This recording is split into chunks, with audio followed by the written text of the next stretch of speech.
Okay, 1, 2. A thank you would be very nice. Hurry up. Microphone is off. Now it's off. 1, 2. A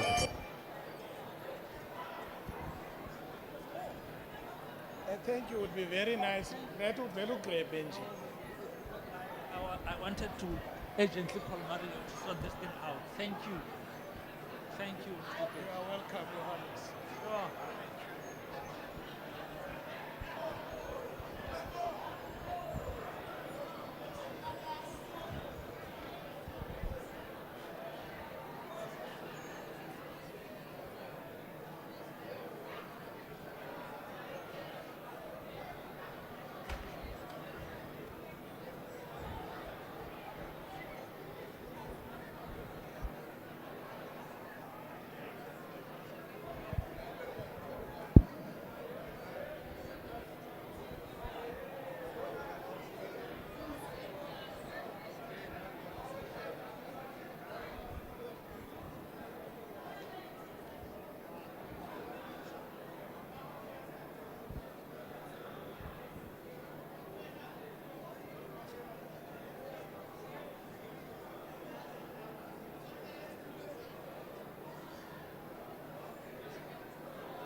Madam Deputy Speaker.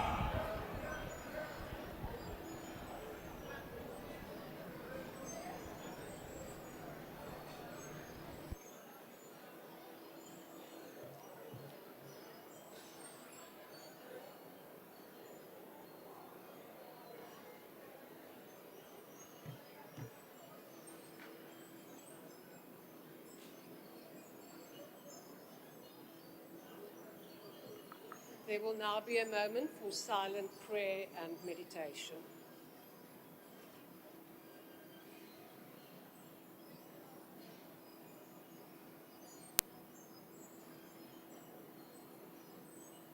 Thank you. You may be seated.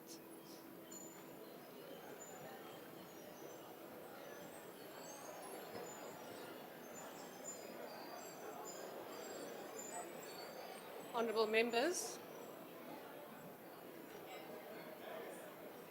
members, please take your seats. There is only one item on today's order paper, and that is questions addressed to the ministers in Cluster 1, Peace and Security.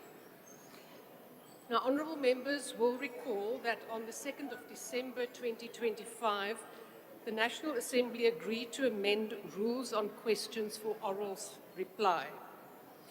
The amendments include that the number of supplementary questions to ministers, as well as the President and Deputy President, is increased from 4 to 5.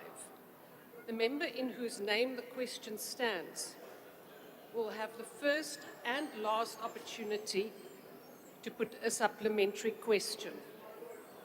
Honourable members, order. Furthermore, the question time to ministers is extended from 3 hours to 3.5 hours, while the allotted time for the President and Deputy President remains 3 hours. Parties have given an indication on which questions their members wish to pose a supplementary question, Adequate notice was given to parties for this purpose. The members who will pose supplementary questions will be recognized by the presiding officer. In allocating opportunities for supplementary questions, the principle of fairness, among others, has been applied. When all the supplementary questions have been answered by the executive, we will proceed to the next question on the question paper. The first question has been asked by the Honourable Sukanyile to the Minister of Defence and Military Veterans. Honourable Member, is there a point of order? Good afternoon, Honourable House Chair. Good afternoon, colleagues. Thank you for your indulgence in acknowledging me, Chairperson. I just wanted to draw the attention to something very important. South Africa is playing the T20 World Cup semi-finals today in India. So congratulations for reaching the milestone.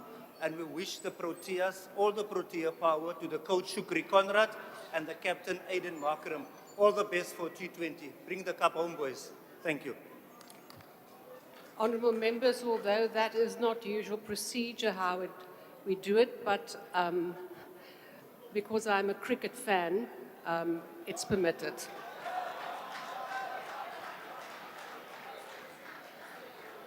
Honourable members, we return to the questions. The first cricket question, I've got cricket on my mind now. The first question has been asked by the Honourable Sukanyile to the Minister of Defence and Military Veterans. The question is, given that in implementing the directive referred to in the State of Nation address on 12 February 2026 of deploying the SA National Defence Force in the Western Cape and Gauteng against organised crime and illegal mining, what measurable performance indicators have been established for reducing gang-related violence and illicit mining? The Honourable Minister. Thank you very much, Deputy Speaker, and let me acknowledge members of Parliament. Chair, in implementing the directives that have been referred to in the State of the Nation address on the 12th of February of deploying the South African National Defence Force in the Western Cape and Gauteng against organised crime and illegal mining, a number of planning sessions, Chair, have been undertaken by the relevant senior officers of the South African National Defence Force and subs in the past 2 weeks since the tasking by the President. Such planning sessions, Chair, with subs and other security cluster role players involved standard practice in many years of the Defence Force for the purpose of synergy, coordination, integration, deployment drills, joint mission readiness, and training. Furthermore, the planning sessions, Chair, have also reconfirmed the standing command and control applications as regulated in Section 20212 of the Constitution of our country, as well as Section 19.3, Roman figure 2 of the Defence Act. And this planning, Chair, is in the final stages so as to ensure that constitutional requirements are fulfilled, and the subsequent questions about indicators and all the other questions that have come under A and B will be responded to when the report is finalized. And I can assure the House, Chair, that I got an assurance that in the next 2 weeks or in the coming days, we will have the reports and the plans ready, and they have to go to the President, who has to bring it to Parliament for alliance or for compliance in terms of how you deploy the Defence Force. Thank you very much, Deputy Secretary. Thank you, Honourable Minister. The first supplementary question will be asked by the Honourable Sukanyile. Thank you very much, Deputy Speaker.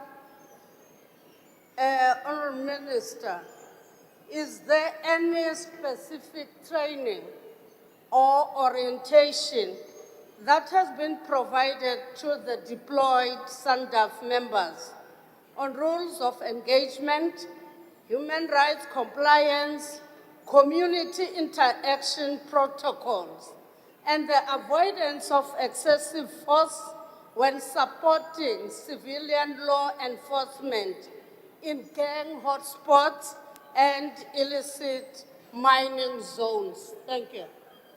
The Honourable Minister. Thank you very much, Chair. Chair, I can assure members that there is a standing practice in the Defence Force to prepare for any deployment, and that planning will involve how we mobilize, how we train people for a specific area of deployment, but also the standard procedures or the code of conduct of the Defence Force comes in to make sure that indeed uniformed members don't abuse the communities, but they comply and work within established standard procedures. So I can assure the member that indeed the human rights will be protected, and training is a standard practice for any deployment readiness. And in this case also it will happen to make sure that it's specific to the mandate that comes with this deployment. Thank you very much, Chair. The second supplementary question will be asked by the Honourable Hutton.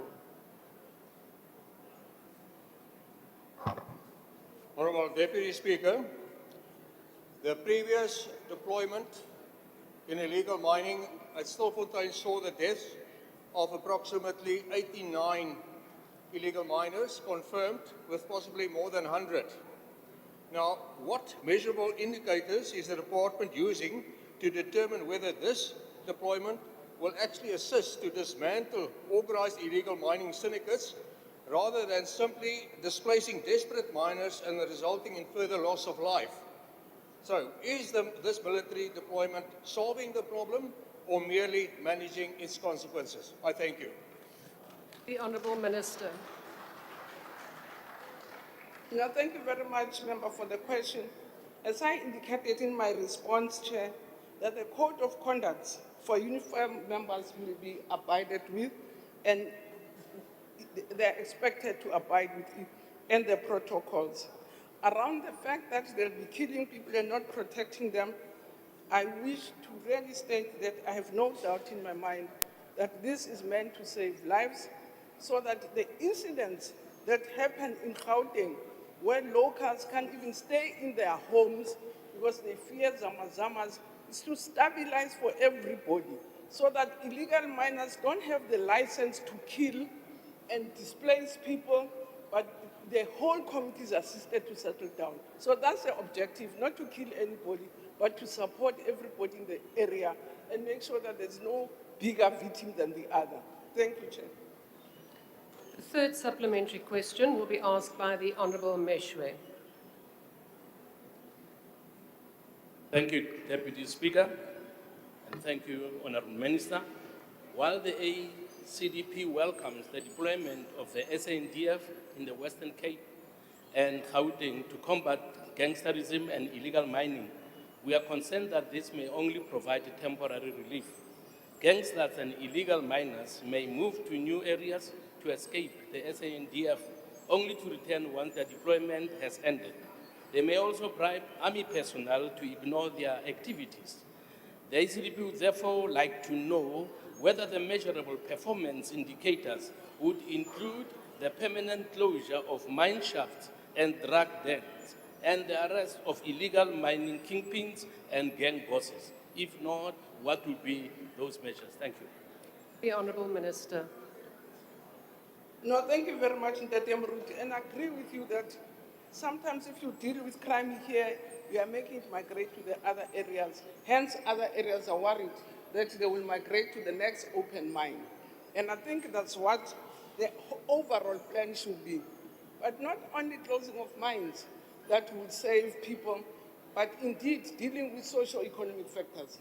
I've already indicated to the President that once we will go there with hard power of eliminating any wrongdoings through hard power, there's going to be a need for soft power to make sure that, again, it's good that it comes from the Demuruti, to make sure that we can help communities to rebuild themselves, because this kind of violence also undermines or tears the fabric of the community.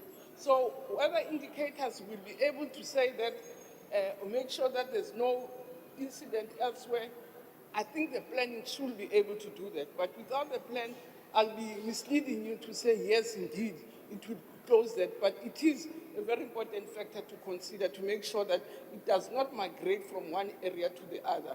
And then you're not solving the problem. Thank you very much for the question. The fourth supplementary question will be asked by the Honourable Zibi. Thank you, Deputy Speaker. Honourable Minister, these kind of deployments usually require the Defence Force to divert funds from other obligations already approved by Parliament, resulting in a finding of unauthorised expenditure by the Auditor General. The question is, will the department be asking Parliament to appropriate funds specifically for this deployment in order to avert that finding? The Honourable Minister. No, thank you very much, Chair. Indeed, in our last discussions on the matter, Member Zibi, was that this deployment has not been budgeted for in our Defence Force budget. Therefore, and that's what the plan is, after completing the planning processes between ourselves, SAPS, and other agencies, with the plan, we're going to approach the Presidency and Treasury to give us specific funds to deal with this problem so that we are not asked to pay with what we don't have because we don't have that money. So we are hoping the Treasury and the Presidency will be able to identify funding to enable us to do this work. Thank you very much. Honourable members, and now in terms of the new amendment rules, the Honourable Sokanyile has a last opportunity. Thank you. How best can we improve civilian-military relations so as to ensure the success of the SANDF deployment? And how are we going to deal with the ill discipline if ever it occurs within the the SANDF deployed? Thank you. The Honourable Minister. No, Chair, I can say at the least I have high confidence in the Defence Force as a very disciplined force that I have experienced, and I don't expect too many problems. But in terms of improving relationships between the National Defence Force and the public, it's one other strong area that is there. That amongst the other branches that are there in the Defence Force, you would have seen through the Armed Force Day, they have what they call OA2, which assists the Defence Force to go into communities, build relationships, so that there is trust between communities and the South African Defence Force. The point I made earlier, Chair, that as much as we will want to move with hard power, it's very important to make sure that there is soft power, which creates relationships, which builds and rebuilds communities. For instance, in the Western Cape, you can't just clean off gangsters and ignore the fact that that gangsterism has torn the community apart, and therefore there is a need to rebuild relationships, not only with the National Defence Force, but in the communities themselves and the law enforcement agencies. So that is part of our thinking, but I can assure you, Chair, that I have lots of confidence in the discipline of the Defence Force as part of their key training principle and orientation. Thank you very much, Chair. Thank you, Honourable Minister. We now move on to question number 72, and it has been asked by the Honourable Smith to the Minister of International Relations and Cooperation. The question is whether the Minister was on the call of and or received report on the call of the President of the Republic, Mr. M.C. Ramaphosa, with the Russian President, Mr. V. Putin, held on 10 February 2026, relating to the claim of a commitment by the Presidency to a diplomatic solution to the Russian invasion of Ukraine. If not, what is the position in this regard? If so, what was the outcome? I have been informed that the Deputy Minister will be answering questions on behalf of the Minister. The Honourable Deputy Minister. Thank you very much, House Chairperson, and greetings to the honorable members of this august House. As I try to respond on behalf of Minister Lamola, who's currently on his official visit to Brazil, let me agree that indeed Minister Lamola received a report on the telephonic discussion between President Cyril Ramaphosa and the President of the Russian Federation, Mr. Vladimir Putin, which took place on the 10th of February. The engagement, however, Speaker, was consistent Point with of our South order there. Africa's foreign policy. Honourable Deputy Minister, just a moment. Honourable Mente, what is your point of order? Thank you, Deputy Speaker. The convention of the House is that anyone who's accounting must stand. It's not looking good that we are answered by someone who's sitting down. We don't even see her. Can she stand up, please? Thank you, I Honourable thought the Deputy member would Minister. appreciate that I'm vertically advantaged. Then I can do that while speaking. Thank you, Chairperson. I was still indicating that, yes, Minister Lamola was informed with regard to the telephonic conversation between President Cyril Ramaphosa and the President of the Russian Federation, Mr. Vladimir Putin, which took place on the 10th of February, which focused on the issues that are consistent with our foreign policy, where we need to deal with issues of non-alignment, issues that we always subscribe to as a country. Indeed, President Cyril Ramaphosa has engaged with all parties that are in the conflict within Russia and Ukraine. And you all know, honorable members and the members of the public at large, that even last year, President Cyril Ramaphosa did receive President Zelensky in the Republic of South Africa. So it is not a surprise that we will continue to engage with both the conflicting parties in every conflict to try to bring about mediation efforts in those conflicting areas. As a country, South Africa, that has consistently advocated for peaceful resolution of global conflict, South Africa remains committed to utilizing all available diplomatic channels to encourage restraint and also support confidence-building measures and also promote constructive engagement between the two parties that are involved. Speaker, the two presidents also discussed broader aspects of our bilateral relationship, including areas of cooperation that we need to explore, utilizing, of course, our multilateral forums, such as the BRICS and the G20. Furthermore, President Ramaphosa brought to the attention of President Putin the issue that was a concerning issue within the South African population that has to deal with South African nationals that were at the forefront of the war zone in the Ukraine and Russia war that is ongoing. And indeed, I need to indicate here, Honorable Speaker, that there had been progress in that regard, where we have seen that those South Africans were safely brought back home in their areas of their communities where they originate from. Thank you very much, Speaker. The first supplementary question will be asked by the Honourable Smith. Thank you, Honourable Deputy Speaker.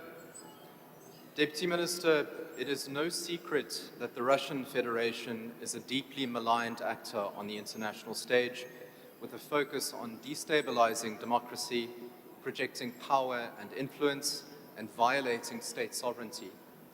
Given recent damning reports of Russian interference in South African democracy through the Russian Foreign Intelligence Service, including cyber attacks and disinformation campaigns leveled against South African opposition parties, which amounts to an attack on our country's national security.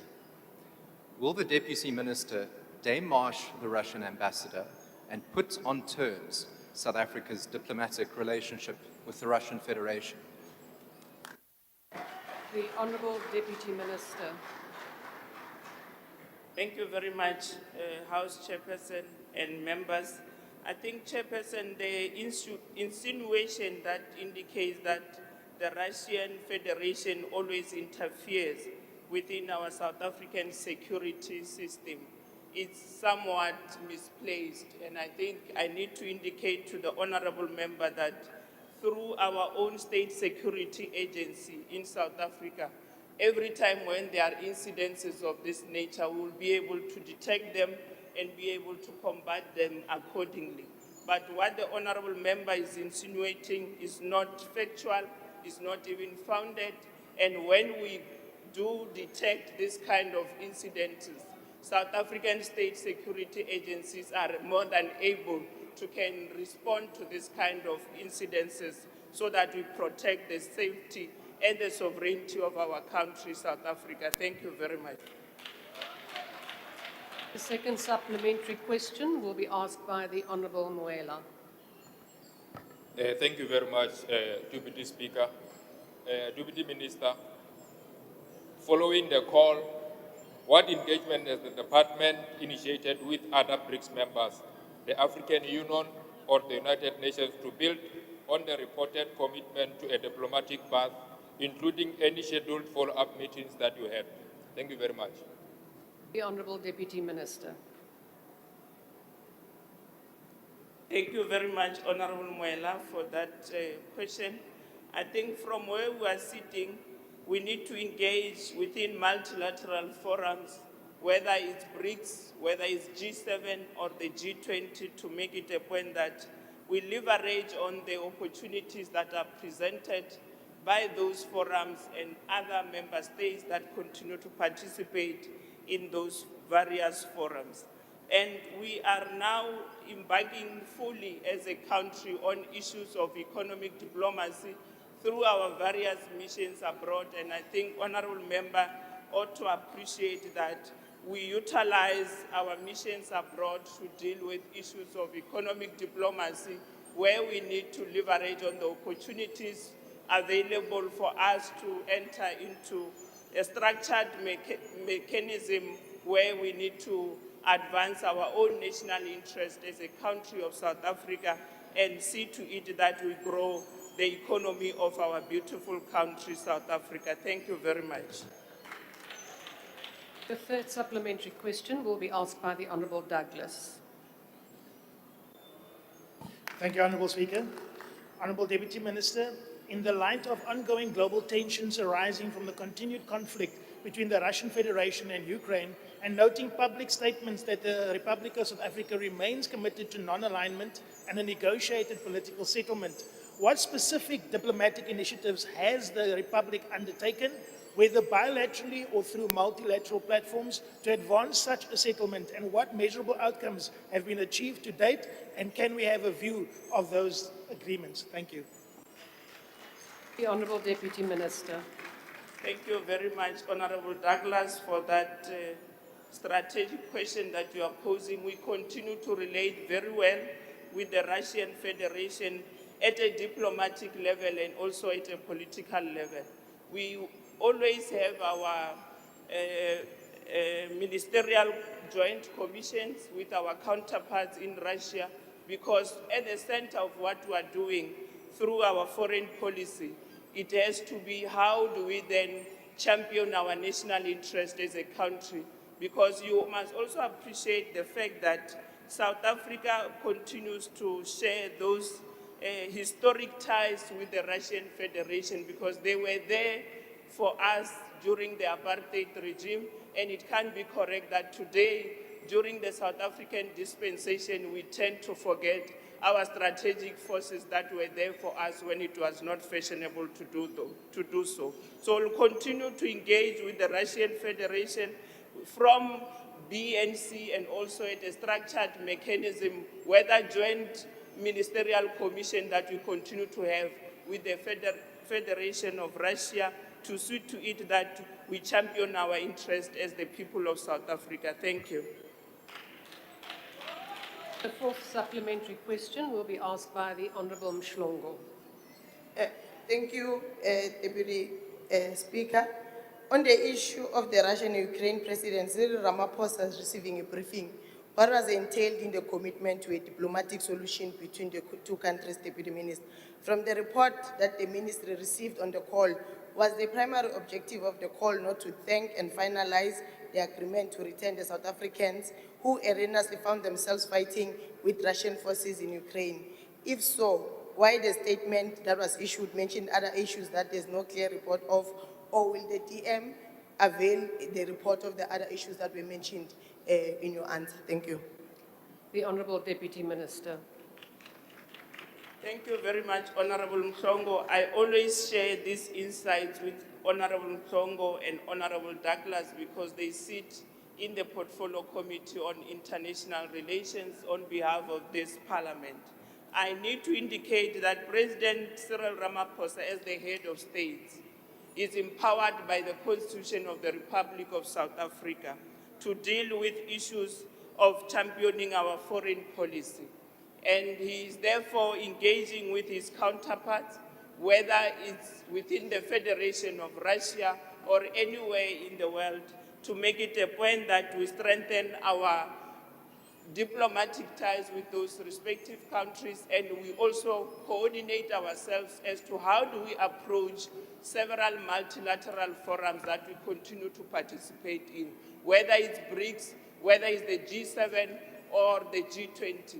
The discussions that the two heads of states have been having on the 10th of February were more focusing on how do we strengthen our diplomatic ties and our collaboration efforts as we approach these multilateral forums. Whether it's BRICS, G20, or the G7, we need each other and caucus. We need to caucus each other and see how best can we advance our own interest.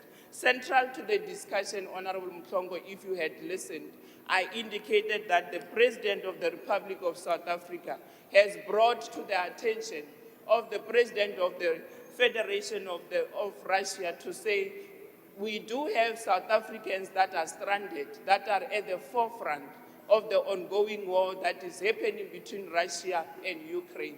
Today, as we speak, those South Africans are back home in South Africa safely because of this kind of initiatives. Had it not been the wisdom of the President of the Republic of South Africa to reach out to his counterpart, all those brothers of ours would have been stranded in Russia today. The last supplementary question will be asked by the Honourable Smith. Thank you, Honourable Deputy Speaker. Deputy Minister, the single largest threat to the security of South Africa's largest bloc trading partner, the European Union, is imperialist Russian aggression and expansion into European territory. As the Russian invasion of Ukraine continues, it is not a war, it is the invasion of one state into another. Will the Deputy Minister condemn Russian aggression in the interests of South African trade and economic diplomacy to protect South African trade and jobs dependent on the European Union's security? The Honourable Deputy Minister.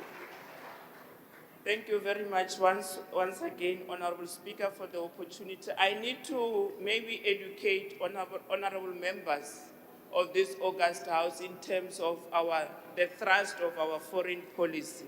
The thrust of South Africa's foreign policy has always been centered around the following principles: the principle of Pan-Africanism, the principle of non-alignment movement, the principle of human rights, respect for the human rights issues, and this principle of democratic values and principles.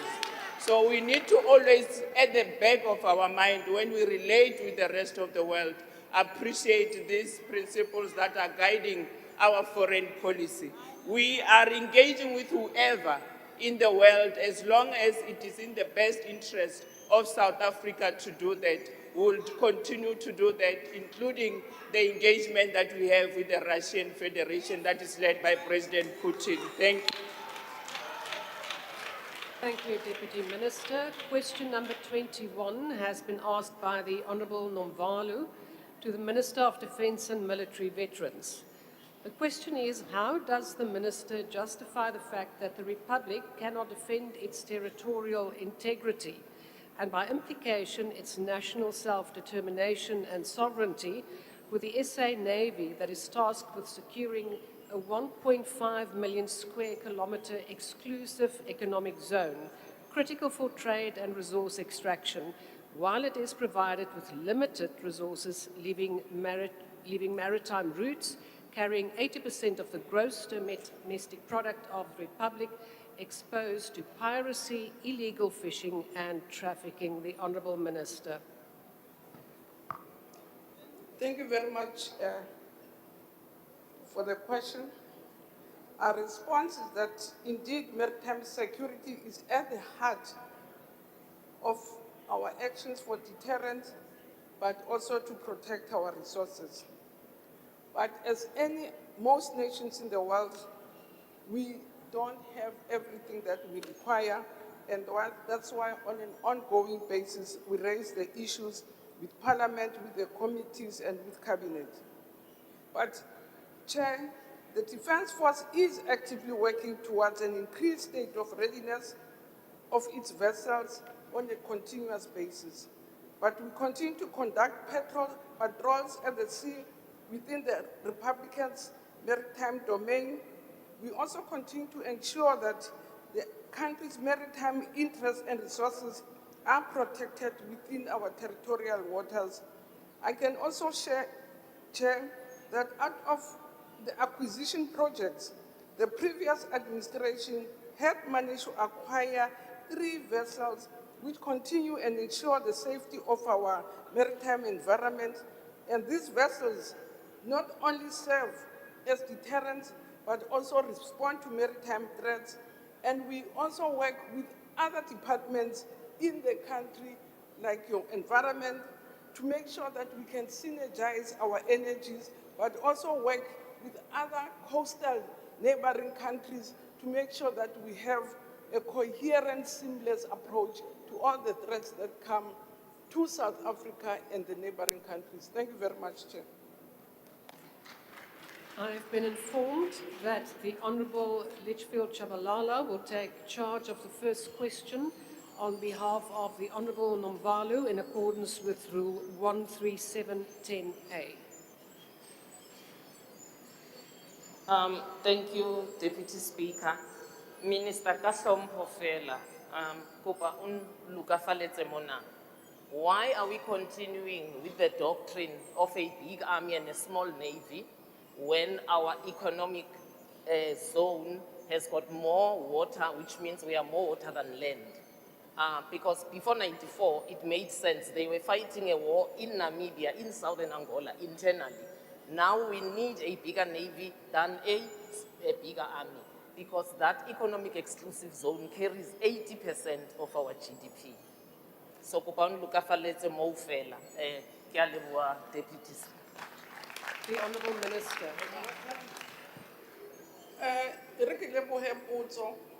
Ke tlhalose ka tsela ke utlwisisang ka teng tsietsie teng. Re a dumela hore go a hlokahala hore be dikepe tse lekaneng hore re tsamaye metsing. Empa metsing ha o tsamaye ka metsi, o tsamaya fela ka dikepe, ho bolela hore mosebetsi wa teng o batla disebediswa tse ngata ho feta batho. Athe masole a tsamayang fatshe a tshwantseng tje ka o ya Western Cape, o ka se tsamaye ka dikepe or ka dikoloi, tshwantse o ye bathong ka mmele le ka nama. Empa se ke se hlalosang ke hore re ntse re tswela pele re tiisa bokgoni ba rona hore re kgone ho tsamaya metsing re sireletse nako.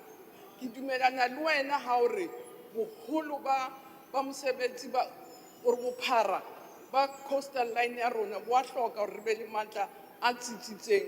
Empa ha o tsebe ka bapisa bokgoni ba ho sebetsa sesole le bokgoni ba metsing, hobane le bona ba sebetsang metsing ntse le masole, hobane ba qala ba kwetliswe tje ka masole e be le hona ba romelwang metsing. So ha ona ntho e fapaneng haholo, ho hloka re thole dikepe tse ngata ho feta tse re nang le tsona hona jwale. The second supplementary question will be asked by the Honourable Ngobeni.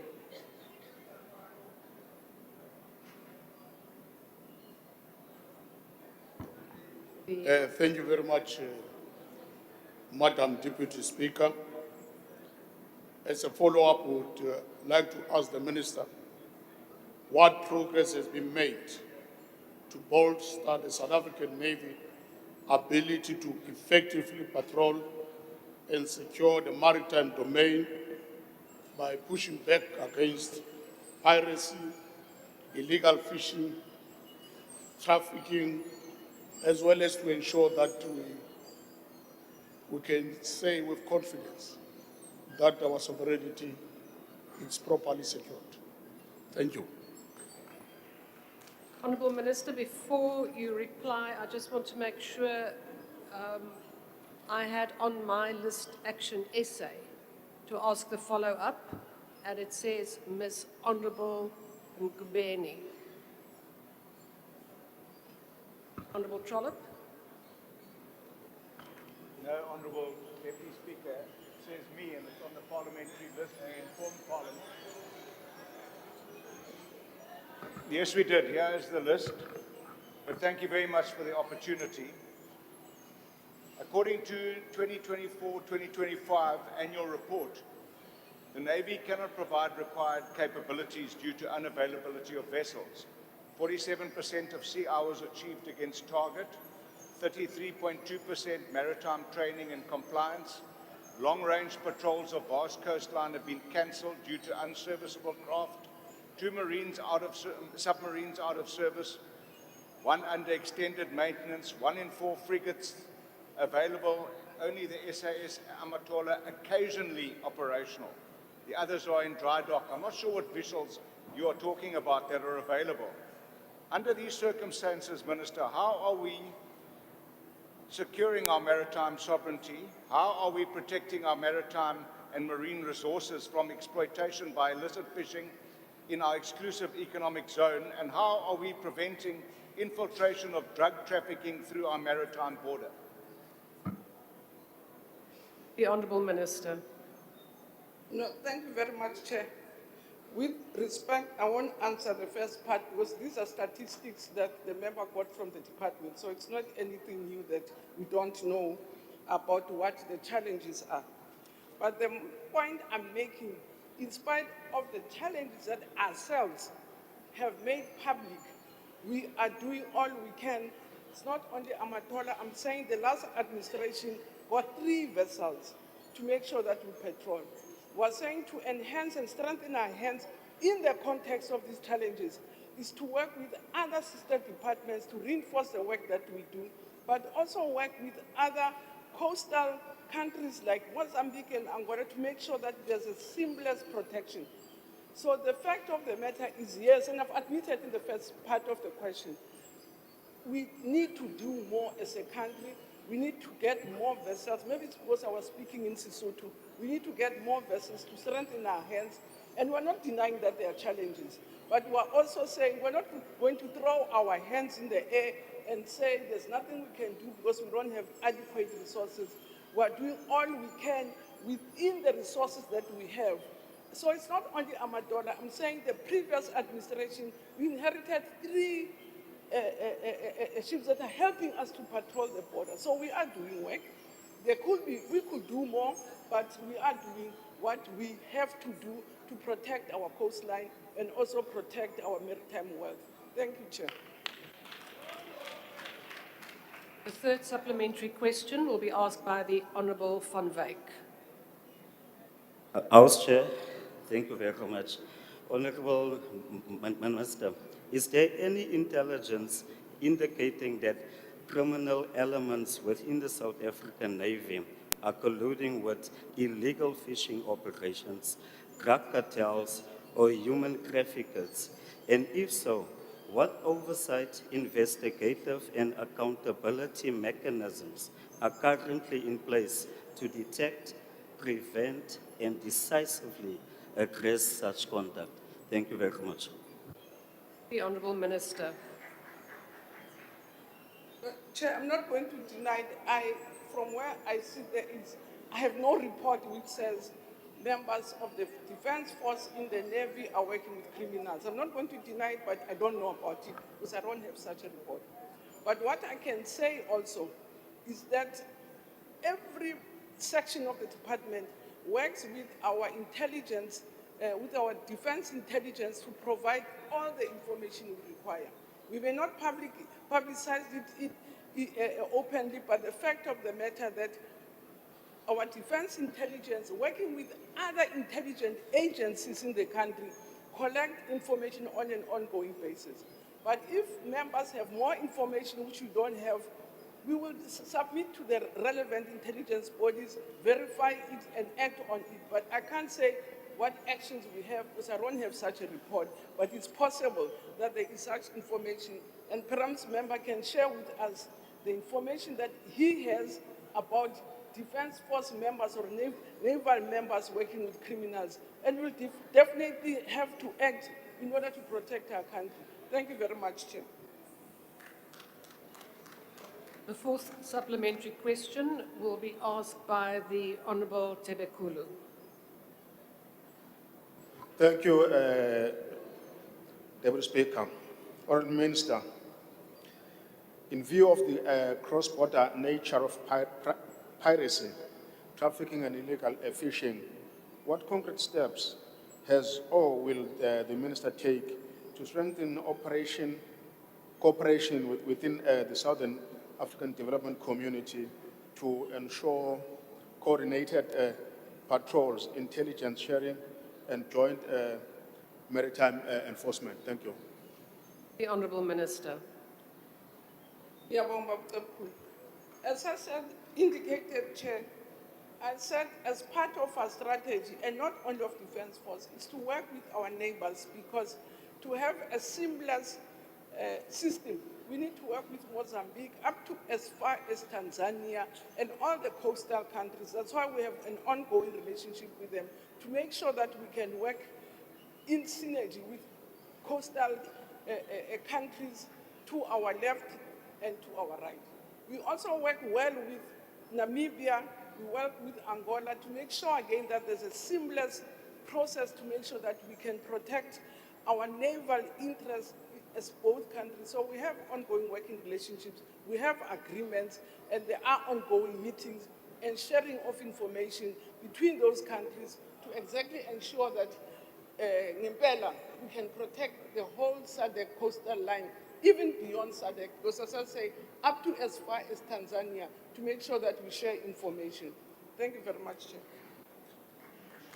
The last supplementary question will be asked by the Honourable Litchfield Chabalala.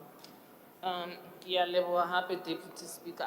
Minister, ake re bue tabena re bue Sotho man. Currently, the way our doctrine stands is that the Navy is the smallest arm of service. How do you have a Navy as the smallest arm of service when we have a coastline of 3,000 kilometers, an economic zone of 1,800 square kilometers? In this 21st century, this defense doctrine needs a revision. We cannot be able not to protect a coastline or an area that carries 80% of our GDP, but our priorities are fighting poverty, number one. How much poaching goes on there? That's fish that people could be eating internally. So this needs a revision. It cannot go on like this. We are continuing with a pre-apartheid defense doctrine. The Honourable Minister.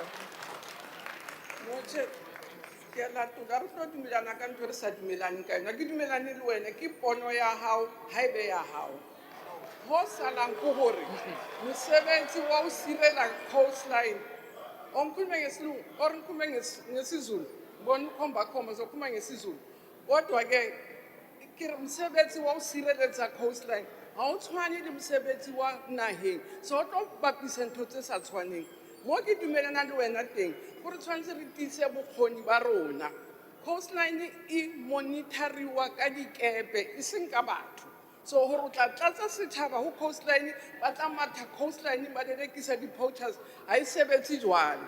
E sebetsa ka technology ho bolelang gore ha o hloke batho ba bangata ho ya ka mofuta wa mosebetsi. So wena if o re ho tjhentjhe ke sa hao ke dumelane le wena, ska re dumelane. Honourable Minister, Honourable Trollip, what is your Palibongwe. Deputy Speaker, there is no translation. I was indeed also struggling. We have sent a message that there is no translation, that they have to fix it. You might have sent them a message, but we didn't have the benefit of listening to the response. I will in that case ask the Minister if she could please repeat her answer. Thank you. Thank you. No, this one was only good in Venek. Yes, Honourable Member, what is your point of order? Honorable Deputy Speaker, the question was asked in Vernac. So let's start from the question so that the benefit that Honorable Trollip is looking for, we know what the Minister is saying in English if it needs be. Not the Minister responding in English to a question that he has not heard. Honourable Member, the question was in fact interpreted into English. It is only the Minister's reply that was not interpreted. So please, Minister, if you could repeat your answer. No, Chair. Now we'll send it in writing.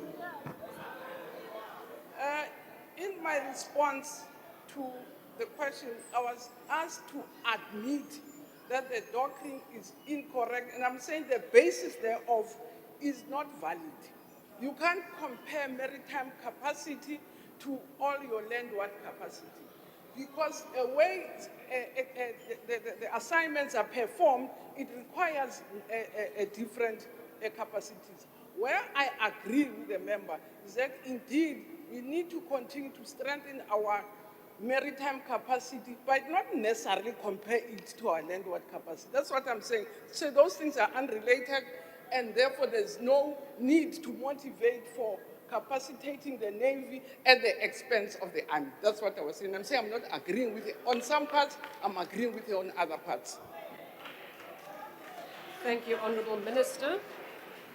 We now proceed to question number 6, which has been asked by the Honourable Kumbaka to the Minister of International Relations and Cooperation.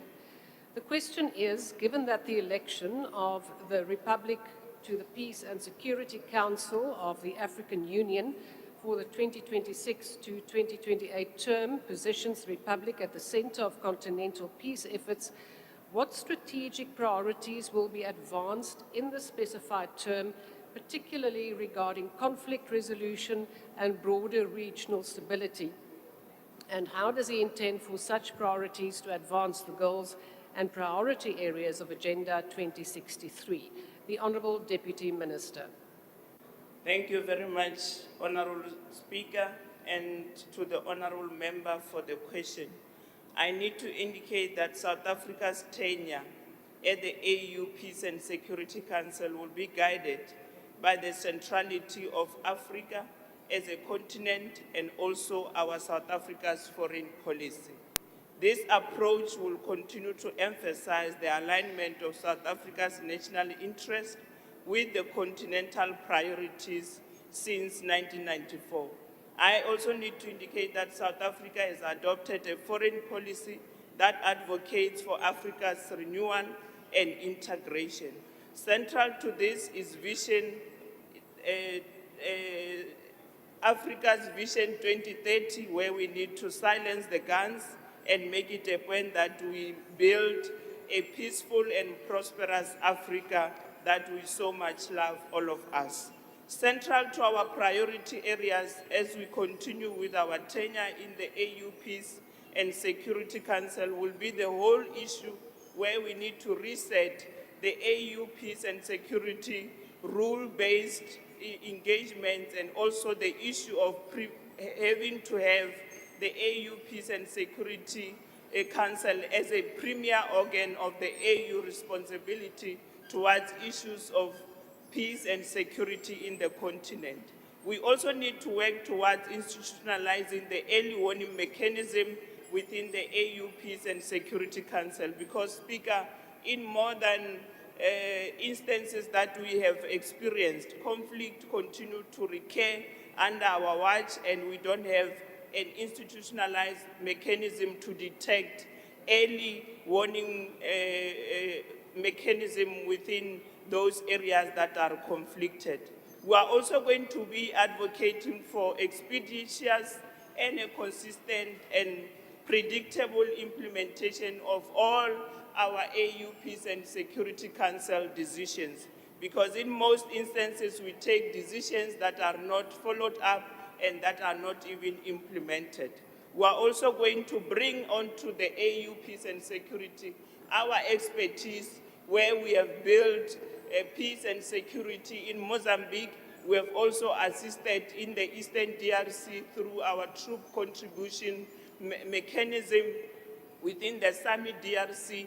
We'll also bring our experience in matters where we focused on peaceful resolution to conflict through mediation, because it is not only through a barrel of a gun that we can resolve conflict. We can resolve conflict even through mediation efforts that we have always been doing in Burundi, in Mozambique, and also in other parts of the continent. Thank you very much.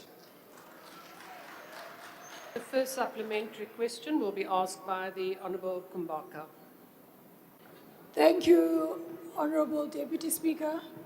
Honourable Deputy Minister, what specific mechanisms, initiatives or working groups will South Africa champion or co-lead within the PSC to accelerate the implementation of existing peace agreements such as those in the Eastern DRC, Sudan, South Sudan, Somalia and the Sahel, including targeted support for AU-led mediation, post-conflict reconstruction and the silencing of the guns initiative? Thank you.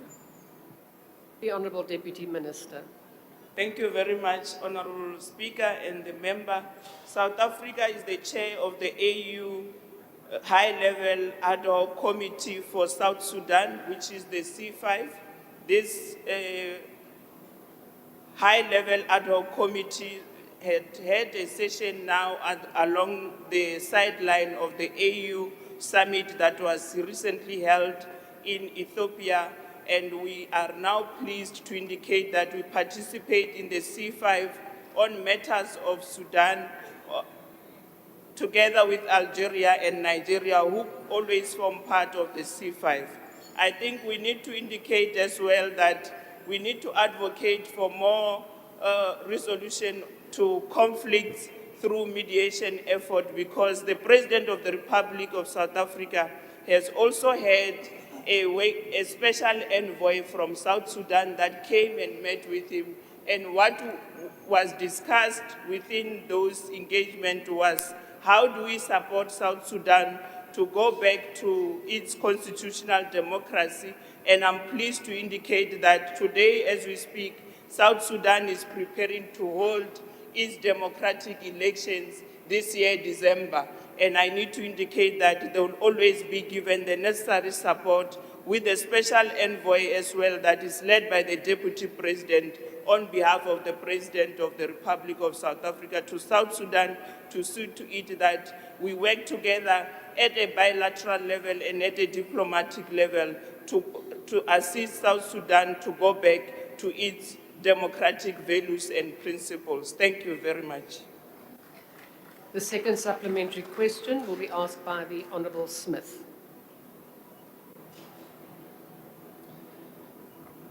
Thank you very much, Honourable Deputy Speaker.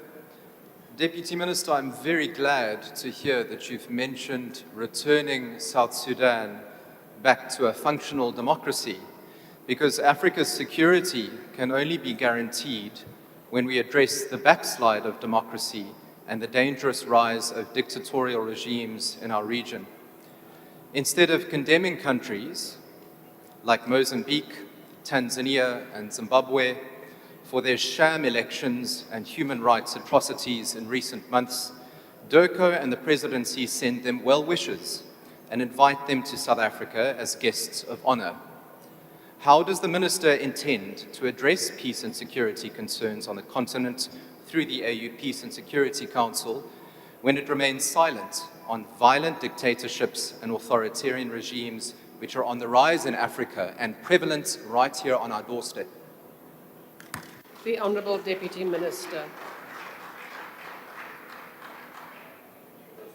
Thank you very much, Honourable Member. I think at the center of my response, Honourable Speaker, would be the fact that as a sovereign nation of South Africa, we also need to respect the sovereignty of other nations, whether it's Mozambique, whether it's Burundi, whether it's South Sudan. We need to always respect the sovereignty of other nations so that the respect can also be reciprocal. I don't think honorable member is suggesting that tomorrow we must wake up to this narrative that says South Africa is not a democratic country coming from our neighboring nations. So we need to work together within SADC to make it a point that within the SADC Peace and Security Council, we can address all the domestic issues within the SADC region and see to it that we bring about peace and stability in the region where we reside in, which is SADC. Thank you very much. The third supplementary question will be asked by the Honourable Mshlongo. This is Honorable Mkhaliphi, Deputy Speaker. Deputy Minister, this is not the first time South Africa is elected into the Peace and Security Council of the African Union. In 2016, during the 20th ordinary session of the AU Executive Council, we were elected into this body. What would you say have been the achievements of South Africa having served on this body for several times? And what will make our participation in this term different from previous terms in terms of achieving the priorities that you have just mentioned? Thank you. The Honourable Deputy Minister. Thank you very much, honorable member, for that question.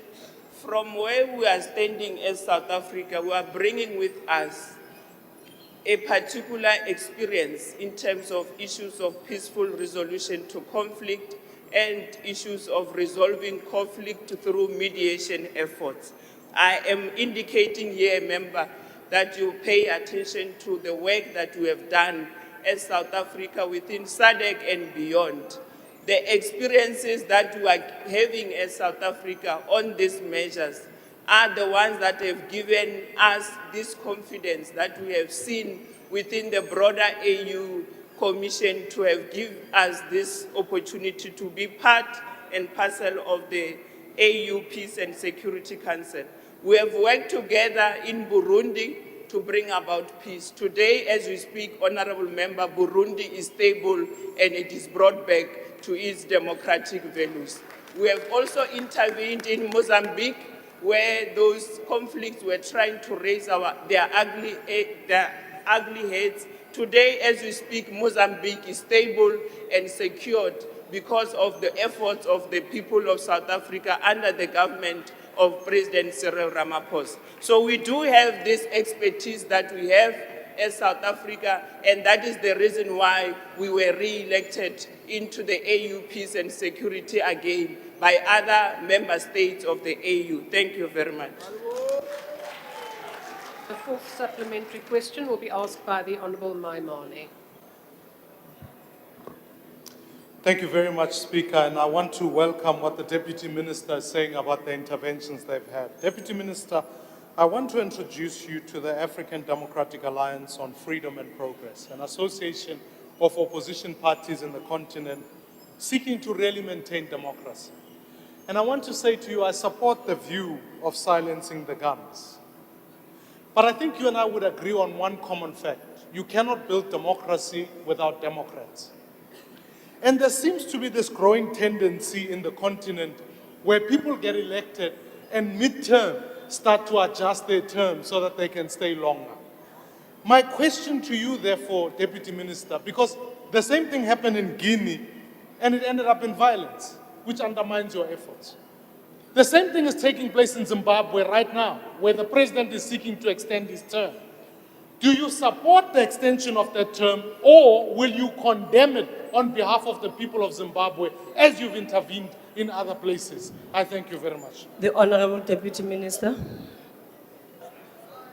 Thank you very much, honorable member, for that question. I think you are asking for an arm and a leg from us as the people of South Africa. When it comes to the sovereignty of other nations, we need to always respect other member states' sovereignty, because I don't expect you to be suggesting that we need to then forget about our issues of national interest and start focusing on what is happening in Zimbabwe.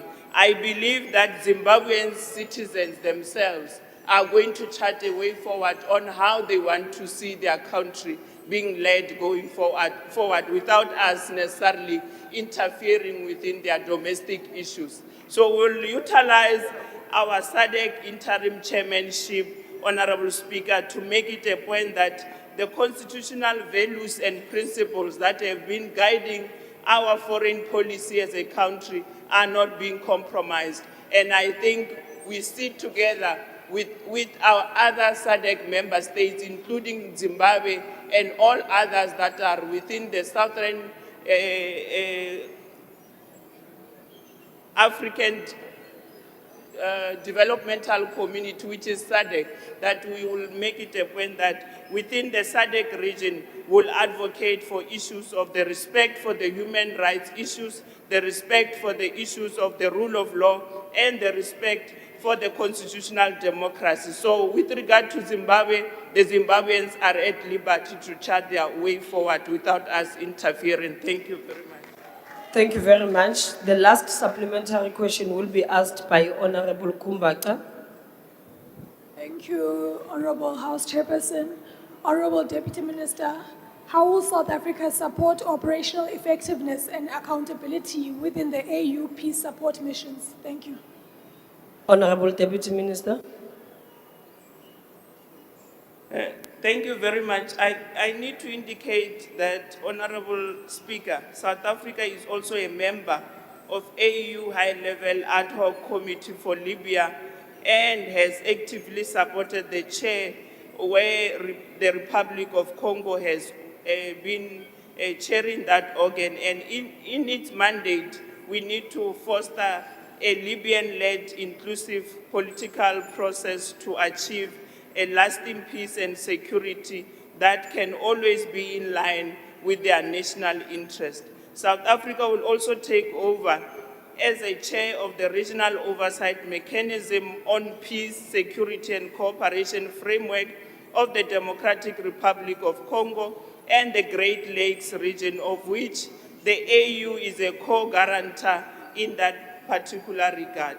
I also need to indicate that South Africa will also utilize this opportunity to advance the objective of the AU Peace and Security Framework at the Council through promoting political dialogues towards ongoing conflicts that continue to happen in other parts of the continent. Thank you very much. Thank you very much. Honorable members, we move now to question number 78, which has been asked by Honorable L. Matthews to the Minister in the Presidency. The question is, considering the evidence at the Commission of Inquiry into Criminality, Political Interference and Corruption in the Criminal Justice System, also known as the Madlanga Commission, and at the Ad Hoc Committee in Parliament relating to the capture of key security institutions in the Republic, and the emerging theme that the existence and the control of the intelligence fund is one of the major causes of internal fights within the intelligence community. She has any plans to regulate the use of the fund to limit its abuse by officials? If not, why not? If so, what kind of regulatory regime is she planning to put in place? The Honorable Minister. Thank you, Honorable House Chair. I need to indicate that the SSA has never and still do not operate any fund. The funding and expenditure of the SSA is within the legislated framework that is regulated and administered by the National Treasury. The SSA's funding is fully disclosed in the financial statements that are audited by the Auditor General of South Africa. And they are included in the annual report that is submitted to the Joint Standing Committee of Intelligence that performs oversight of the SSA on behalf of this Parliament. Thank you, Honorable House Chair. Thank you very much. The first supplementary question will be asked by Honorable L. Matthews. Honorable Nkuna.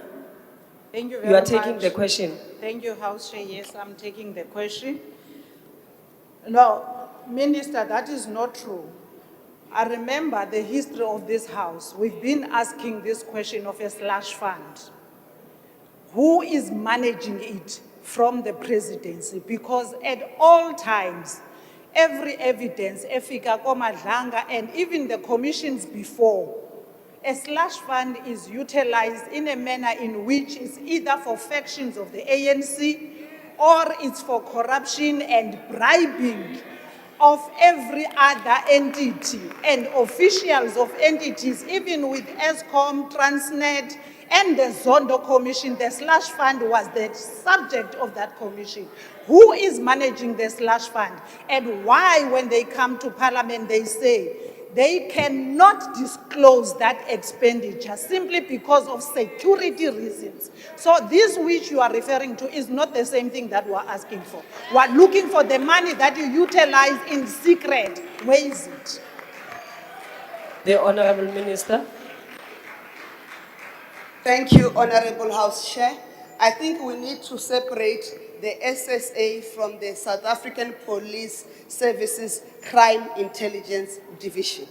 SSA is not a South African Police Services Crime Intelligence, which is commonly known as sub-CI, does not report under the SSA. The SSA has never operated a slush fund. Our funding is controlled under National Treasury and is reported for. In terms of disclosure of information, in terms of financial expenditures, we cannot disclose the information, whether it's sub-CI, it's defense intelligence, or SSA in the House like this. That's why Parliament has appointed a Joint Standing Committee of Intelligence where those reports are submitted so that there is no compromise on operations that will then compromise the national security of the Republic. Thank you, Honorable House Chair. Thank you, Minister. The second supplementary question will be asked by Honorable Mpapani. Thank you very much, Honorable House Chairperson. Honorable Minister, thanks for your response that the State Security Agency operates within an established legislation and oversight framework, including regulation by National Treasury and oversight framework and also audit by the Auditor General of South Africa and parliamentary oversight through the Joint Standing Committee on Intelligence. Honorable Minister, is the Minister satisfied that the current oversight and control mechanism are sufficient to prevent abuse of funds within the intelligence environment? Honorable Minister. Thank you, Honorable House Chair. The first response to the matter is that continuously when new threats emerges and abuses emerges, you can never say you are satisfied. There's always more work that needs to be done. But on the regulatory framework that is currently in place, the information, as we've said, is available to the Auditor General of South Africa. But where the Auditor General does not have access to that information is provided to the inspector one form or the other. The Secret Service funds are governed by the Secret Service Act. What we'll need to do, we are working on the mechanisms and proposals so that it's not dependent on the management that is in place or a minister that's in place to comply, like the current arrangement, which is only determined through policy. We want to work a formulation that will engage with the Joint Standing Committee of Intelligence on the possibility of bringing into line the Secret Service funds to make reference to the PFMA directly and all the other applicable legislation so that we future-proof the arrangements that are in place, that they cannot be overridden by an executive authority. Thank you, Honorable House Chair. Thank you. The third supplementary question will be asked by Honorable Thring. Thank you, House Chair. Minister, for years, the misuse of COVID funds, now termed slush funds, has been a source of factionalism, corruption, and abuse of power within crime intelligence and the broader state security agency.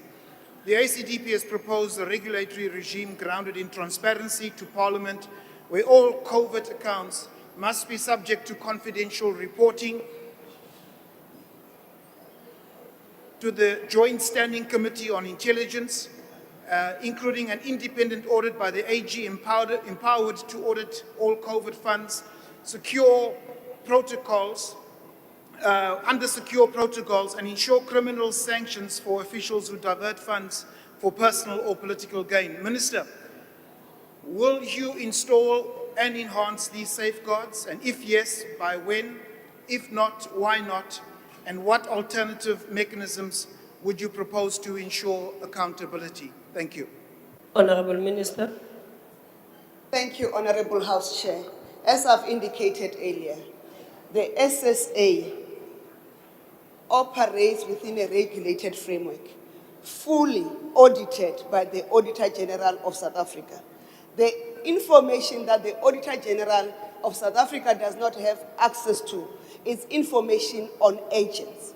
But the agents' information, there's oversight provided for by the Inspector General of Intelligence. The report both of the Auditor General and the Inspector General as it relates to the financial status and financial management and the agents' handling mechanism and operations by the SSA are submitted to the Joint Standing Committee of Intelligence. The proposal we are reviewing, because as part of the GILA, the General Laws, Intelligence Laws Amendment Act, we are putting more stronger regulations. But the regulations that we are putting relate only to SSA. And that's why we are contemplating through a NICOC arrangement, a discussion of how do we bring to board the same arrangements that apply for SSA to the crime intelligence and to the defense intelligence. But as for now, I am responsible for SSA that operates within a regulated framework. There are no slush funds that are not overseen. Thank you very much. Thank you. The fourth supplementary question will be asked by Honorable Ghana. Nakenza msomaштul. Olob na mitwa mara ni mitu kasha ne. So this regulatory framework existed around 2017, 2016 that also led to the president appointing the high-level review that was led by Dr. Mfumati. So we know that that regulatory framework was found to be defective. What I want to know is whether the fights that we see happening in the police, are they happening in the state security agents? Will we not one day, in the not so distant future, have to appoint another high-level review panel to look at the work of the state security agency in the last 2 years? That's what I want to know. The issues of the slush funds, we know what they get used for in that agency. Thank you. The Honorable Minister. Honorable Butwame, anti Ruanga Strisisi kuna difference between the subcrime intelligence, the SSA, and the defense intelligence. We coordinate at a NICOC level the national intelligence structures. But as it comes to the regulation, even if you go back to the high-level review panel and the issues that were raised, the issues that was raised was access of the Auditor General in auditing the financial statements of the SSA. That matter has been addressed. And as part of the GILA says, part of the things that the new agencies, the service and the agencies, when they come into effect, there must be regulations to deal with those issues. So on our part, we are working on the regulations which will deal with the Joint Standing Committee of Intelligence.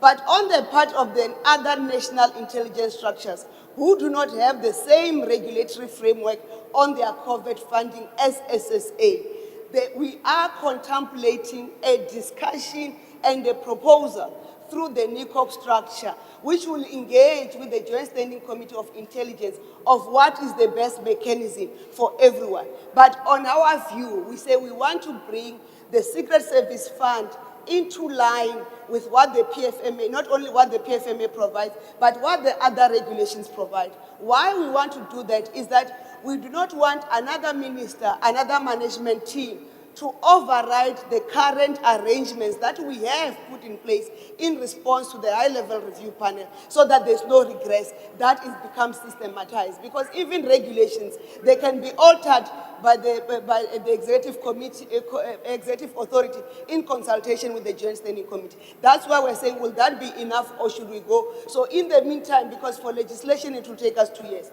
we are working on the regulations, but we'll have an engagement with the Joint Standing Committee of Intelligence, who are responsible for the oversight, who receive our reports on the how do we bring up to date the Secret Service Fund and how do we get it to apply to other national intelligence Honorable structures. Minister, thank you. The last supplementary question will be asked by Honorable Onkuna. No, thank you very much, House Chair. Now, Minister, do not take a defensive approach, because what you are answering is in the full operations of the SSA, and of course they are governed by the legislation. We are asking about the Secret Service account. And you have come very close when you are answering Honorable Deputy Chief Whip. It has a very limited transparency, and we can't get into the day-to-day operations and who is operating in that account, who is giving instructions, based on what. I'll give you an example. When in Guyana it was burning, we were told, I think it was Honorable Mahlobo at that time, he said they can never disclose what the secret account is doing. We want to get into that space, even if it means you have to vet the officials from the Parliament, the IGI, as well Honorable- as NGSA. Honorable But someone Mente, has to be making sure your that time has expired. you account for that Secret Service account. Honorable Minister.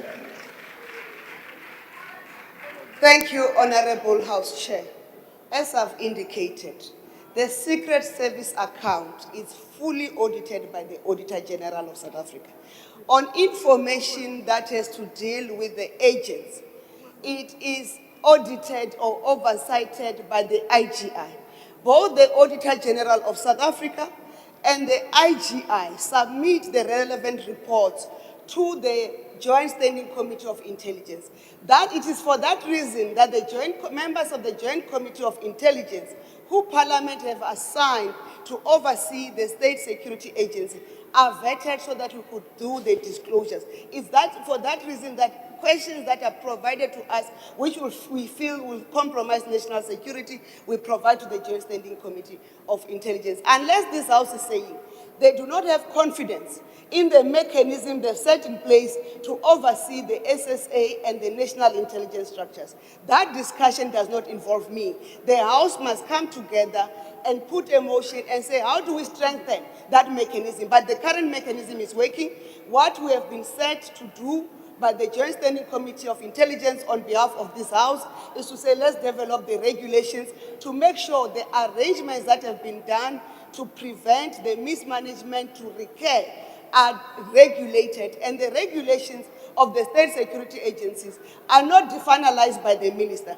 They are done by the minister in consultation with the Joint Standing Committee of Intelligence to avoid ministers having sway and overriding power. Thank you, Honorable House Chairperson. Thank you, Honorable Minister. Honorable members, we move to question number 50, which has been asked by Honorable B.E. Maki to the Minister of Correctional Service. The question is given that restorative justice is central to rehabilitation and lowering re-offending rates, noting that his department missed its restorative justice target by 7% due to low participation from offenders and victims. What concrete steps beyond marketing will his department take to ensure that restorative justice becomes a functional program? The Honorable Minister. Thank you, Honourable Chair. In the effort to elevate the restorative justice program, the department has created a structure to ensure that the restorative justice program is at a directorate level. I must, however, say that due to budget constraints, it's not fully functional, and the idea to put it on directorate's level is to ensure better evaluation and also monitoring. That doesn't mean that the programs are not active. It's at lower levels. But we want to elevate it because restorative justice is a very important part in the rehabilitation of inmates.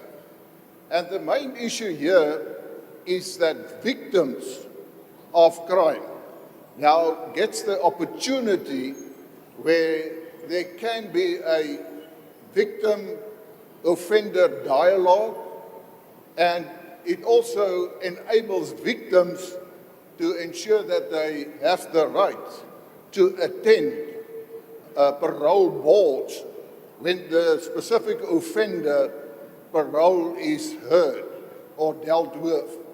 So it is very important, and we understand and we realize that, and we will keep on trying to see how we can get enough finance to ensure that this elevation will be successful. I thank you. Thank you, Honourable Minister. The first supplementary question will be asked by Honourable Makri. Thank you very much, Honourable House Chairperson, Honourable Minister. Since restorative justice requires coordination with the SAPS, NPA traditional leaders, and community organizations, what formalized partnerships or interdepartmental protocols will your department establish to improve referrals, streamline processes, and ensure that restorative justice become a mandatory integrated component of rehabilitation? Thank you. Honourable Minister. Honourable Chair, the Honourable Member, restorative justice at this stage is at the Department of Correctional Services.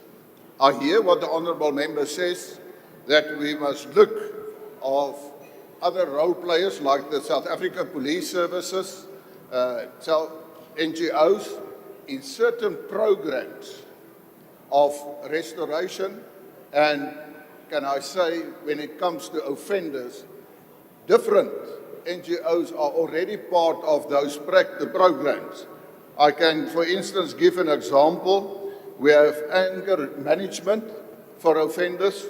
We have a new beginning, which involves gender-based violence. We also have a program on sexual offences. So there are different programs, and there we get NGOs and other role players that is part of that process to enhance the whole issue of restorative justice. Thank you, Honourable Minister. The second supplementary question will be asked by Honourable Engelbert. Minister, you mentioned the need to drive up awareness, but given the primary barrier you identify as low participation from both offenders and victims, as well as budgetary constraints, what specific structural or procedural changes will your department introduce, for example, making restorative justice a standard part of every sentencing pack, or embedding facilitators within probation teams to ensure it becomes a default option in the criminal justice pathway rather than just an afterthought? Thank you. Honourable Minister. Thank you, Honourable Chair. As I've mentioned, we elevated restorative justice program to a higher level of that of a director. And I also said that that will ensure better monitoring and also evaluation. And yes, it is part of the Correctional Services Act and the White Paper on Corrections of 2005, dealing with restorative justice. And of course, if we want to ensure that it is a precondition, then we must look at the Act in itself and to ensure that if certain amendments is needed, I would welcome it. You have one problem, and that is that we must remember when we have, for instance, victim-offender dialogues, it also depends on the victim whether he or she wants to participate in such a program. It's not a matter of that victim must participate. And that is part of our problem. You have offenders who are willing to participate, but the victims, for many reasons, for instance, especially when it comes to sexual offenses, the victims are not always ready to participate. Furthermore, we're also looking to ensure that at least a social worker must be present with such a dialogue, because it is a traumatic experience for the victims. So we are looking into those matters to ensure that it becomes a very, very important part of the rehabilitation. Thank you. Thank you. The third supplementary question will be asked by Honorable Hendricks. Tingbong Kalashalo, Abashalba Lenzu. Minister, considering the department's mandate to prioritize rehabilitation over mere incarceration, how will the minister ensure accountability for this underperformance by initiating binding performance indicators, dedicated funding, and transparent reporting mechanism to transform restorative justice from a policy idea into a consistently delivered, outcome-driven program? Thanks, Shalo. Honorable Minister. Thank you, Honorable Chair. Maybe I should just give a perspective when we refer to an underperformance of 7%. Now, keep in mind, as I have said, that it also depends on the victim, whether he or she wants to participate. In the Q3 of this financial year, the target set is 4,425 and 4,203 cases where there were participation from the victims and, of course, the offenders. The question of the honourable member to say, how will we ensure actually to prioritize and ensure that more funds are available, I must say that there are many issues to consider when we want to ensure that enough funds are available. Everybody knows that the Department of Correctional Services are actually, when it comes to budgets, are completely underfunded. So you have to prioritize. Now, it is not a matter that restorative justice does not take place. It takes place. But then you have priorities, for instance, when it comes to security, where you have no choice. You have to ensure certain aspects to be complied to, and then you must use and utilize your finances to ensure that. I want to say again, of course, we will see that we can get more funds, and be assured that we see it in the same serious light as the honourable member. Thank you. Thank you. The fourth supplementary question will be asked by Honorable Shangase. Honorable House Chair, Honorable Minister, how can the Department of Correctional Service balance the need of offenders accountability with the goals, rehabilitation through restorative justice, especially when the victims are hesitant to participate. Thank you. Honorable Minister. Thank you, Honourable Chair.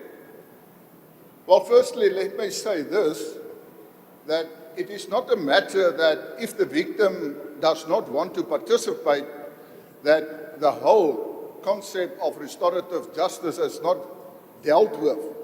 It's part of the program. There's a specific program when it comes to restorative justice where the offender go through that specific, program to also prepare the offender that when he or she goes into a victim-offender dialogue, that the offender is also prepared to know how to deal with it.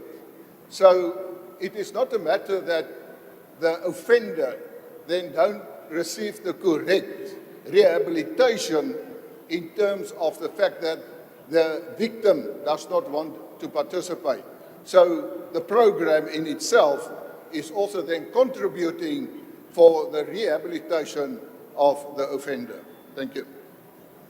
Thank you, Honorable Minister. The last supplementary question will be asked by Honorable Maki. Thank you very much, House Chairperson. Honorable Minister, given that the victims often decline participation due to fear, trauma, or lack of psychological support, what measures will your department introduce beyond existing social worker interventions to guarantee victim safety, emotional support, and informed consent throughout the restorative justice process? Thank you. Honorable Minister. Thank you, Honourable Chair. As I've mentioned, that we also want to see that a social worker must be present. So I'm honest, it doesn't always happen. That is true. There are specific procedures when it comes to that. But then there is also special training for officials who have to deal with this, dialogue. Therefore, we already advertised a couple of positions to get more social workers and even psychiatrists for the Department of Correctional Services. But again, we would like to have more. But again, and I don't want to use that as an excuse everything, to say that we have budget constraints. The fact of the matter is if you don't have money, you don't have it. If you cannot pay a social worker or a psychologist, then you cannot get the person to deliver the service. So I want to say, and I emphasize again, we'll do our utmost best to ensure that we enhance this whole issue. And I say it is very important because we must understand one thing, that for me, the victim plays a very, very important role. And I've said that when, for instance, even at the United Nations, when I addressed the General Assembly there last year, when it was about the minimum rules, the standard rules, known as the Nelson Mandela rules, I said yes, and that deals with dignity of the offenders. And I said there, but we must always ensure that there is justice as far as the victims are concerned. That's important.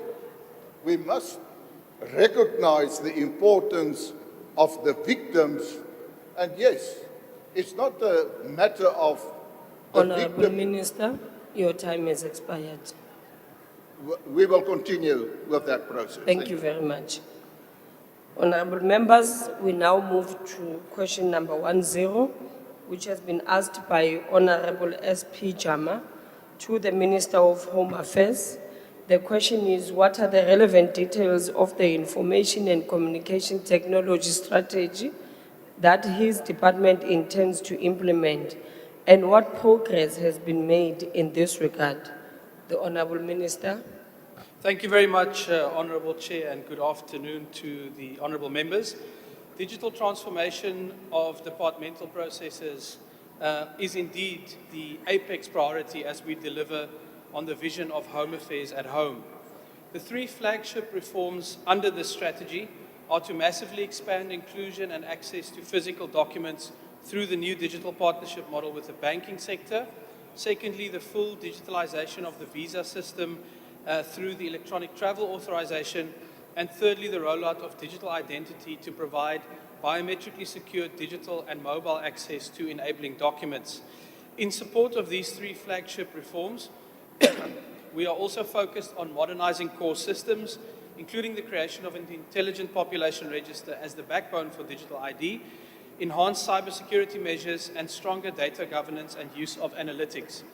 As it relates to the question on progress, over the past 20 months, significant progress has been registered in implementing this strategy.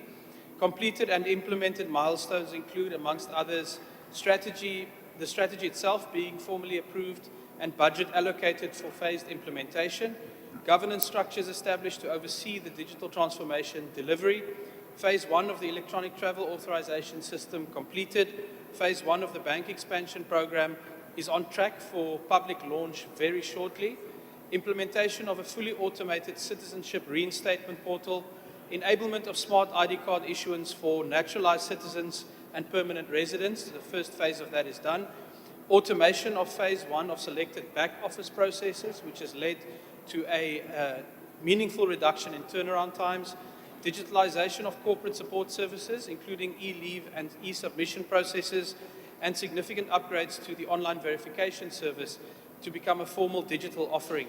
As announced during the SONA debate, the priorities for this year are to roll out digital smart ID and passport services in hundreds of bank branches across the country, scale up the ETA to more ports of entry and visa categories, and to introduce digital ID. Thank you.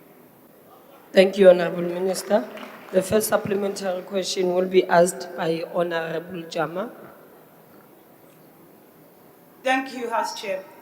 Honourable Minister, given that the digital ID systems involve the storage of highly sensitive biometric and identity data, which if not properly safeguarded, could present risk of identity fraud, national security concerns, and challenges to the sovereignty of state-held identity data, where will citizens' biometric and identity data be stored? Who will have the custodianship of that data, and what policies exist regarding the retention or deletion of such data, including after a citizen is deceased? Honorable Minister. Thank you, Chair, and to the Honourable Jama for the question. I think we always have to start with what is the situation in terms of the status quo. It's not like identity fraud doesn't happen today with paper-based processes, with manual processes. We've just seen the SIU report, and we can see the significant risks to the integrity of our systems wherever we use manual and paper-based systems. And that is also why the SIU has very clearly recommended that we have to move away from these kind of processes and digitally transform our work. The good news as it relates to digitalizing these systems is that the building blocks are in place. South Africa already has a population register where all of this information has been managed for many years. The key question is, how do we upgrade it? How do we make systems interoperable so that we can provide better and more efficient services? But we don't have to reinvent the wheel. The biometric capabilities that the Honourable Member refers to, those are already in place. We have to simply work more ambitiously and more aggressively to close all the loopholes where manual processes have provided access to manipulation of our systems. But I think finally, Chairperson, the role of cybersecurity is integral and foundational to everything that we are talking about. It's not an afterthought, it's part of the design thinking from day one on all of them, thinking from day one on all of these particular systems. So we have a lot of the building blocks in place. It's a matter of tightening up and really being more ambitious in using them to deliver services more effectively and more securely. Thank you. Thank you. The second supplementary question will be asked by Honorable Roos. Thank you. Minister, in light of the improved turnaround times and dramatically increased smart ID output of your digitization strategy, what concrete steps are you taking to ensure that poor and rural South Africans, who historically face the greatest barriers to accessing home affairs services, are able to benefit from these gains? Honourable Minister. Thank you, Honourable Chairperson.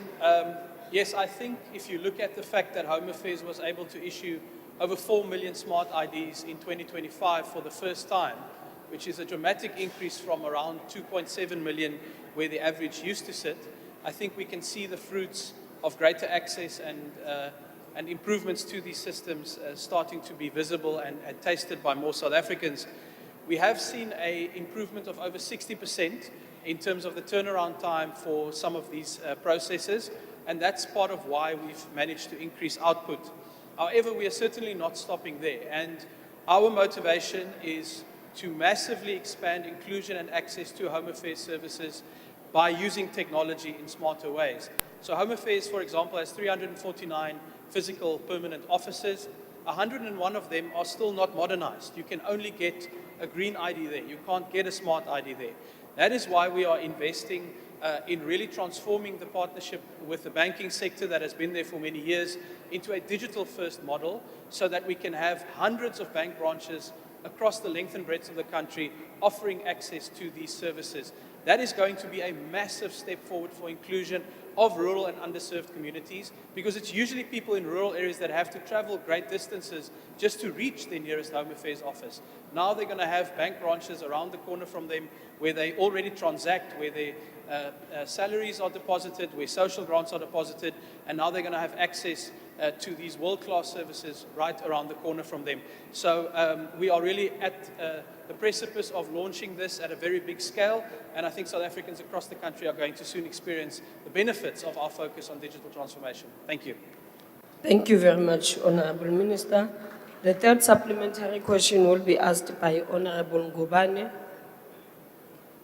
Thank you very much, Chair. Minister, with the ICT strategy implementation, can the Minister explain in details if part of this strategy involves what is called modernized offices of Home Affairs? If true, there's been complaints in many Home Affairs offices on those modernized offices of persistent downtime of at least approximately 8 hours a day in some Eastern Cape, Limpopo, and other provincial offices. What is the Minister going to do to make sure that while implementing this ICT strategy, he doesn't introduce another new form of failure in Home Affairs in managing, using, and implementing technology solutions efficiently? One example is an online visa application system that has zero controls, zero verifications of duplicate payments, and zero curbing of cybercrimes, no security on online files like PDF, and many more other failures of Department of Home Affairs technology introduction. Honourable Minister. Thank you, Chair. Let me start with the second example or part of the question. The e-visa system is going to be replaced by the ETA. It does not work. It has provided a digital front end for a manual process, and that's exactly where those issues come in, and so that's going to be mothballed and replaced by the ETA as the single entry point for all visa applications into South Africa, starting with tourist visas, but expanded over time. And the ETA is a completely different animal compared to anything we've seen before. It uses advanced machine learning technology to verify whether a passport is authentic. It uses biometric technology to ensure that the face of the applicant matches the face in the passport, and again verifies the facial identity of the traveler when they arrive in South Africa. So we are dealing with that in a systematic and comprehensive way. On the issue of offices, as I mentioned, there are 101 offices of Home Affairs that are not modernized, even today in 2026. And that is a function of resource constraints. So if we are going to wait for the money to appear in order to modernize all those offices, well, we've already waited many years, since 2013, when the Smart ID was introduced, and it's still not sufficient. So we have to think differently. We have to use technology. We have to use partnerships to make up for resource shortfalls. that is exactly what we are doing through the banks. And as I say, we will shortly be announcing really a very exciting rollout of this project. And then South Africans will see for themselves, and they will vote with their feet, as the saying goes, as they are gaining access to these services in places and with a level of reliability they've never seen before. Thank you. Thank you. The fourth supplementary question will be asked by Honorable Mokhale. Thank you very much, House Chair. Honorable Minister, our people are forced to travel long distances to access the Home Affairs services. And each time they go there, they find the Home Affairs system is constantly offline. And they are forced to go back home without being properly serviced, having spent a lot of money to try to access the Home Affairs services. Since assuming your new responsibilities as the Minister of Home Affairs, how many hours have been lost due to system downtime at the various Home Affairs offices? And which Home Affairs offices are the most hardest hit when it comes to the system being offline? Thank you. Thank you. Honorable Minister. Thank you, Honourable Chair. I think it's important to correct the statement that these things are offline constantly. We would never have produced 4 million smart IDs if everything was constantly broken. It's not correct. The numbers that the Honourable Member refers to is that we've reduced the turnaround time on smart IDs and passports by over 60%. And in the final quarter of 2025, we saw about 20% reduction in the system offline issues at Home Affairs offices. The key point, though, that the Honourable Member raises is the issue of travelling distance. And that is exactly what we are addressing at a massive scale this year. The fundamental problem is that South Africa is within the top 30 largest countries in the world geographically. We have 62 million people, and we have only 349 permanent Home Affairs offices. It's not enough. And we will not have enough coverage. We will not be able to expand that because we don't have the financial resources to do that. So that is why we are leveraging on existing integration with the financial sector. They already use integration with Home Affairs to verify the identity of clients in the banking sector, for example. And we are using that now to piggyback access to services on top of that existing integration. So absolutely, as the Honourable Mokhale correctly says, that is one of the biggest issues we are addressing this year. No longer will you have to travel an enormous distance, especially if you live in a rural area, just to even get to the front door of Home Affairs. You will now find it in the bank branch around the corner from you. We are starting with dozens of those offices in a very, very short space of time from now, and we are going to be ramping that up to bring these services to hundreds of new locations all across the country. Thank you. Thank you. The last supplementary question will be asked by Honorable Jama. Thank you, House Chair. Honorable Minister, I must say you've left me more concerned about the security of our identity data and the generic nature of the answers that you gave. Alas, in light of the fact that the department currently does not have a Deputy Director General responsible for information technology, how has the department been driving its digital strategy? What has been the extent of its reliance on private contractors in implementing these initiatives, particularly where functions may ordinarily constitute core state functions, and what has been the total expenditure to date on such private service providers, including whether this expenditure has been accommodated within the budget for the current financial year? Thank you. Honourable Minister. Thank you, Chair. I think this latter part of the question should be submitted as a written question and we can get the figures to the Honourable Member. But as I said, these are service providers that have been there for many, many years. And what is quite amazing is to see how how the money that was spent on service providers was not used to maximum effect. We have for far too long allowed people to get money through these contracts without forcing them to deliver properly. So our focus on contract management on ensuring that we get maximum value out of these providers who in many cases have been there for years is really one of the keys to the progress that we are seeing.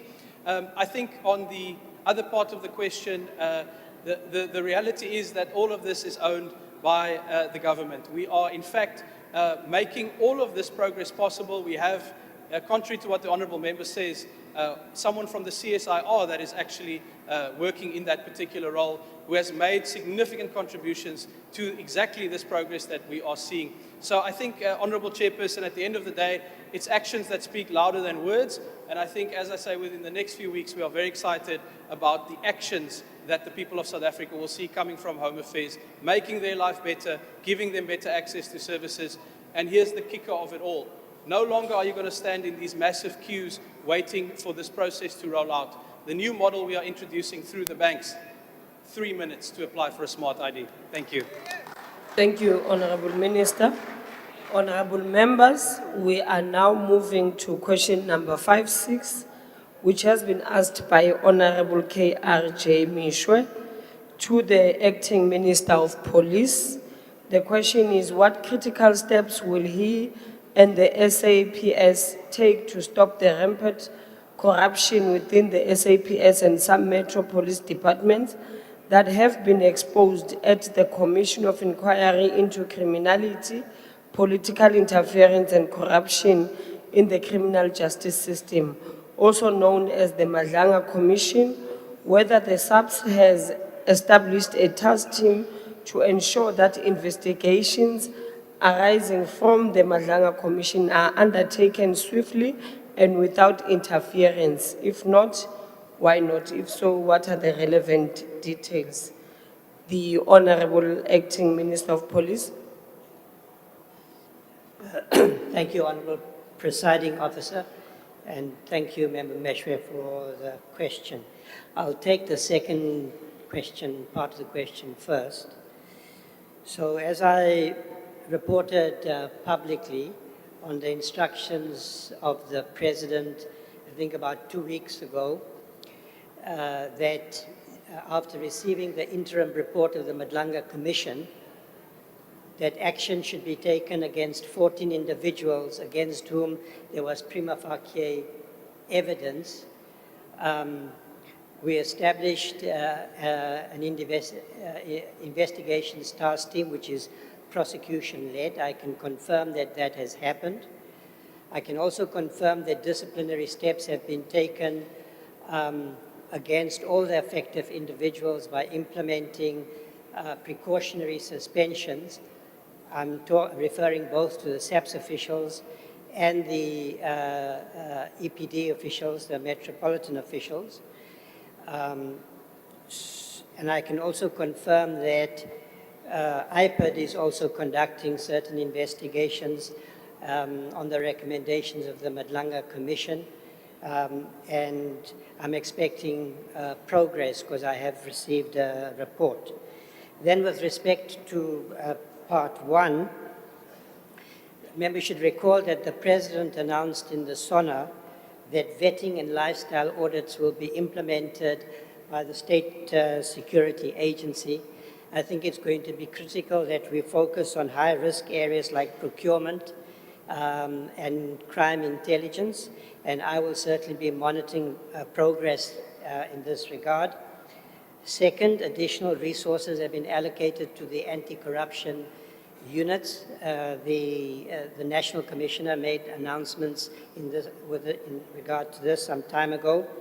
Third, the President announced that the recommendations of the National Anti-Corruption Council, which I chaired, that he endorses those recommendations, and I can confirm that they will now be considered in the JCPS cluster under the leadership of the Minister of Justice.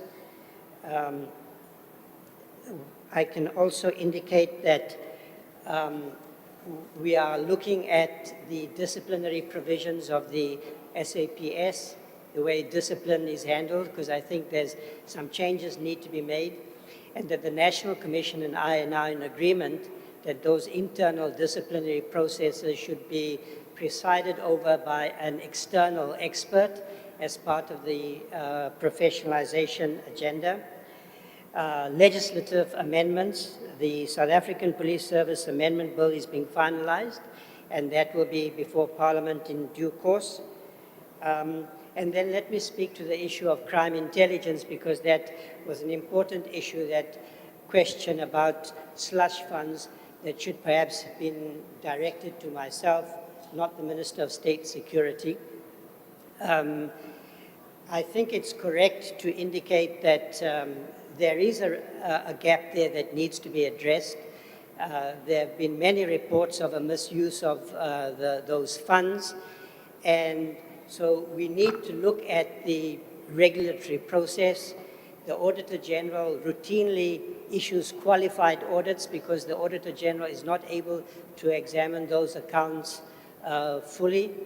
And so I think that the Minister of State Security's reply perhaps was an interesting one, that the model that's being applied to in the defense sector could also be examined and applied perhaps to crime intelligence when it comes to SAPS. Thank you. Thank you, Honorable Acting Minister. The first supplementary question will be asked by Honorable Mishwa. Thank you, House Chair, and thank you, Honourable Minister, for those answers. The rampant corruption within SAPS and Metro Police have been exposed over the past few weeks, and that is the indicative of the failure of the police to garner the trust of community members, many of whom would well be aware of those who have been involved in corruption among the police. And if they trusted the police, they would have readily come forward with relevant information, knowing that they would be protected and not exposed by those they are reporting to, as it has happened many times. Now, my question is to you, Honourable Minister, Acting Minister, what is the Minister and his department doing to foster improved collaboration between the police and our communities, as without them, the problem of crime and corruption will never be resolved, and we will continue to need the help of the SANDF to deal with organized crime within our communities? Is there a strategy, and what is going to be done? Thank you, Minister. The Honourable Minister. Thank you, Honourable Meshwe. I agree with you that restoring trust among our people in our communities is going to be critical as we reset policing. So one of the areas I am focusing on is to revive and resuscitate the community policing model that I believe was implemented in the first years of our transition, and then perhaps over the last decade has lost some efficacy. On Friday, I am meeting with MINMEC, and one of the items on the agenda will be about restoring community policing as one of the pillars of our response. I am particularly interested in the role of community patrollers, their training, and their funding, because I think that the community has a critical role to play in the fight against crime. May I also mention, Honourable Meshwe, that I am going to establish an interim governance council to assist the ministry with the implementation of the Madlanga Commission's recommendations to reset policing on a new path, and in that way contribute to the restoration of the trust of our people in their police service, which is critically important if we are going to win the fight for safety and against crime. Thank you for your question. Thank you, Honourable Minister. The second supplementary question will be asked by the Honourable Mokoena. Thank you very much, Chair. Minister, given that the House has established an inquiry into gang-related violence in the Western Cape, how is the police redirecting resources to the Western Cape And will this redirection not affect the functional capacity of other areas or provincial resource development? I thank you. Honourable Minister. Thank you for the question, Honourable Mokoena. There are 4 provinces that are affected by gang violence. The Western Cape certainly has been the epicenter. So it's appropriate that we direct increased attention to the Western Cape alongside other provinces. That will be reflected in the deployment of the SANDF, and I can confirm that 160 retired detectives have been re-employed in the South African Police Service, 62 of whom will be deployed in the Western Cape. The third supplementary question will be asked by the Honourable Shikerli. Thank you very much, House Chair. Honourable Minister, we already know that there's a massive collapse of integrity across all the departments in the SAPS. How will you ensure that crime intelligence, which itself is under a cloud, is not investigating its own corruption? The Honourable Minister.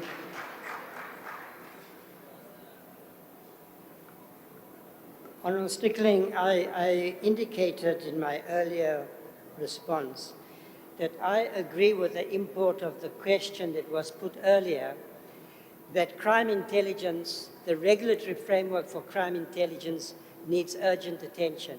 In fact, I've already asked Deputy Minister Matale to look at this question, and it was of interest to me that the Minister of State Security indicated that this matter is also under consideration in her department.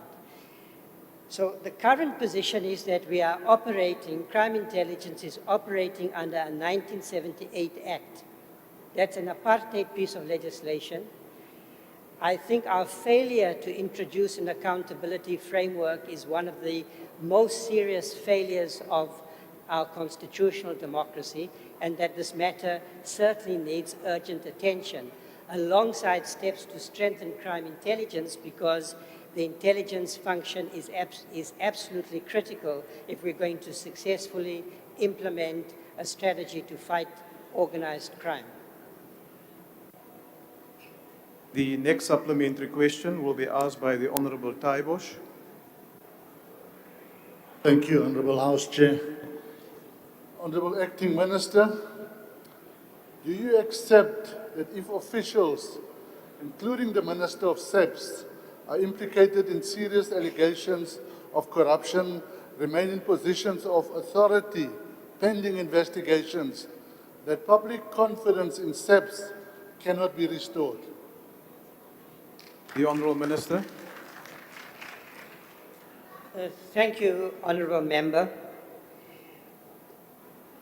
When steps are taken where there are allegations of either disciplinary misconduct or where there are allegations of criminality, I think the Honourable Member will recognize that the members of the South African Police Service, like any other organization, need fair treatment and lawful treatment under the law.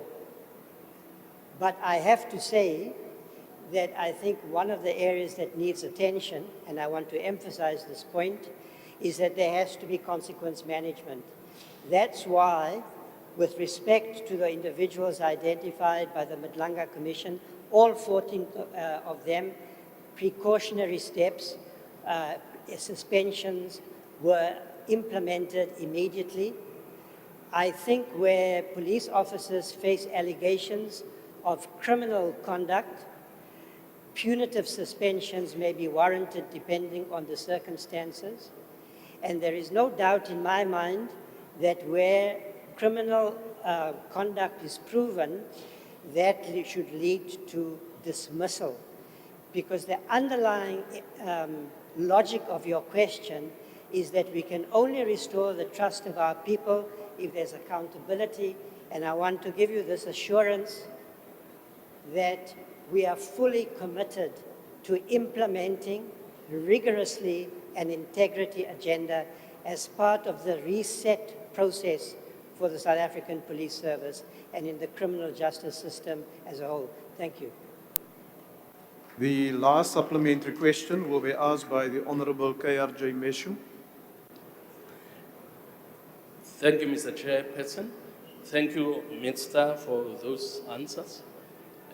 Can you reassure members of the public, and obviously this House, that with the turnaround strategy you have, and after the vetting process, you can assure South Africans that we are not going to live with criminality as high as it is today, because people do not want the idea of living forever with fear that our people have. So they need assurance that we now have a minister who is still acting, who is serious and assures the public that he's going to do away with criminality so that our parents and our children can be able to sleep in peace every night. Thank you.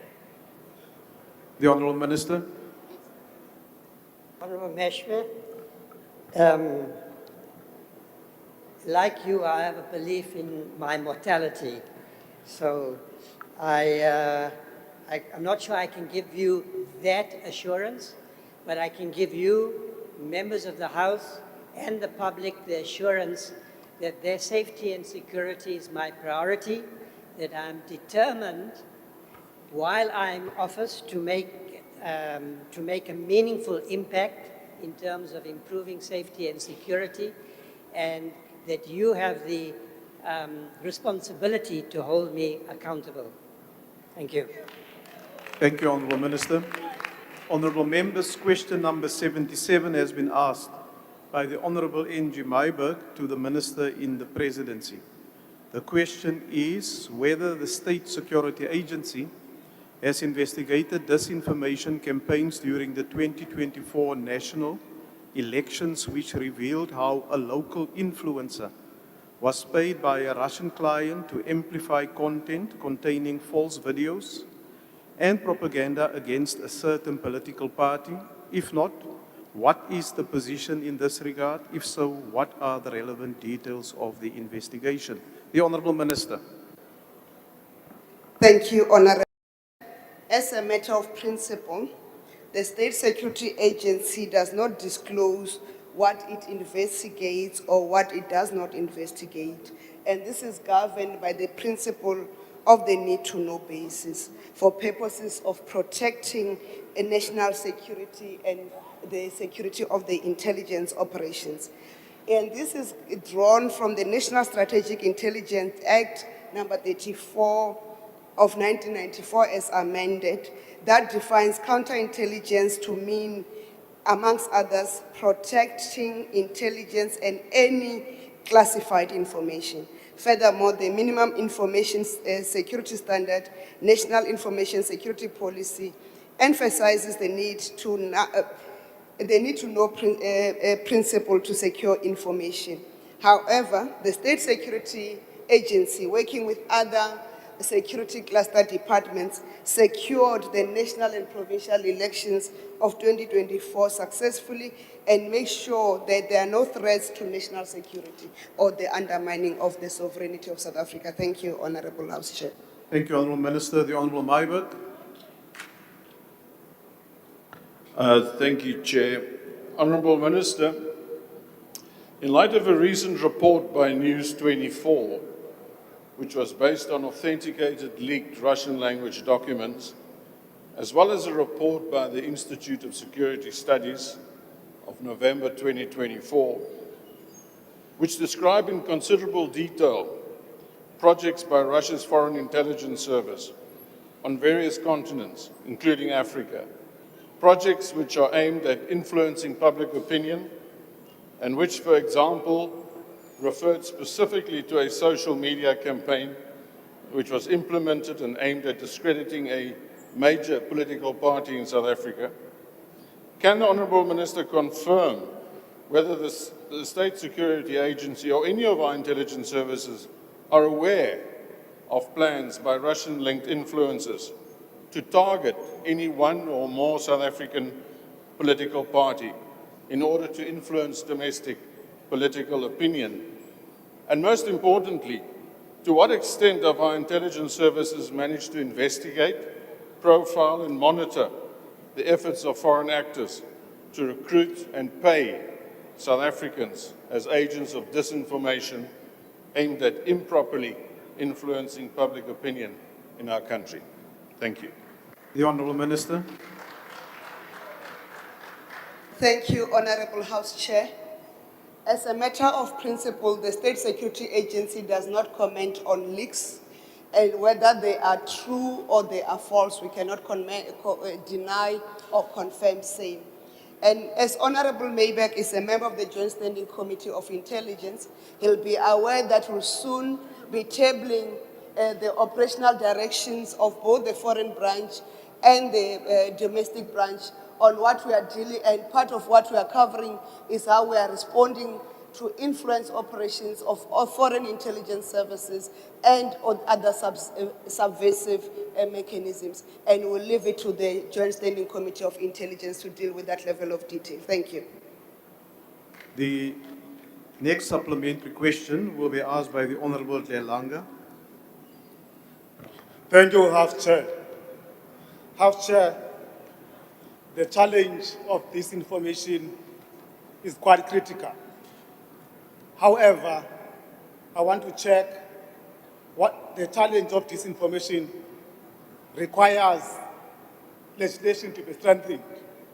Can the Minister provide update on the implementation of the cybercrime legislation? Thank you so much. The Honourable Minister.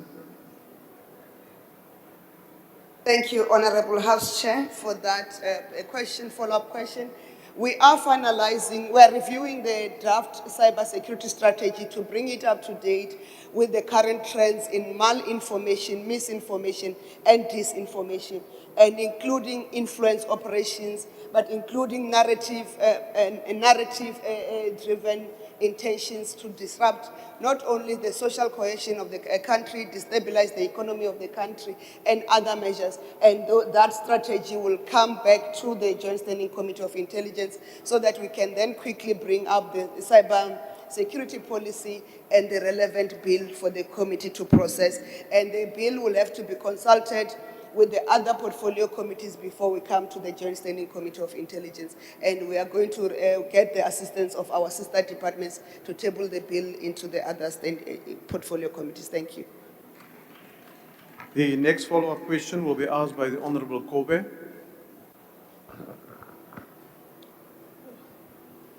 Thank you very much, House Chair.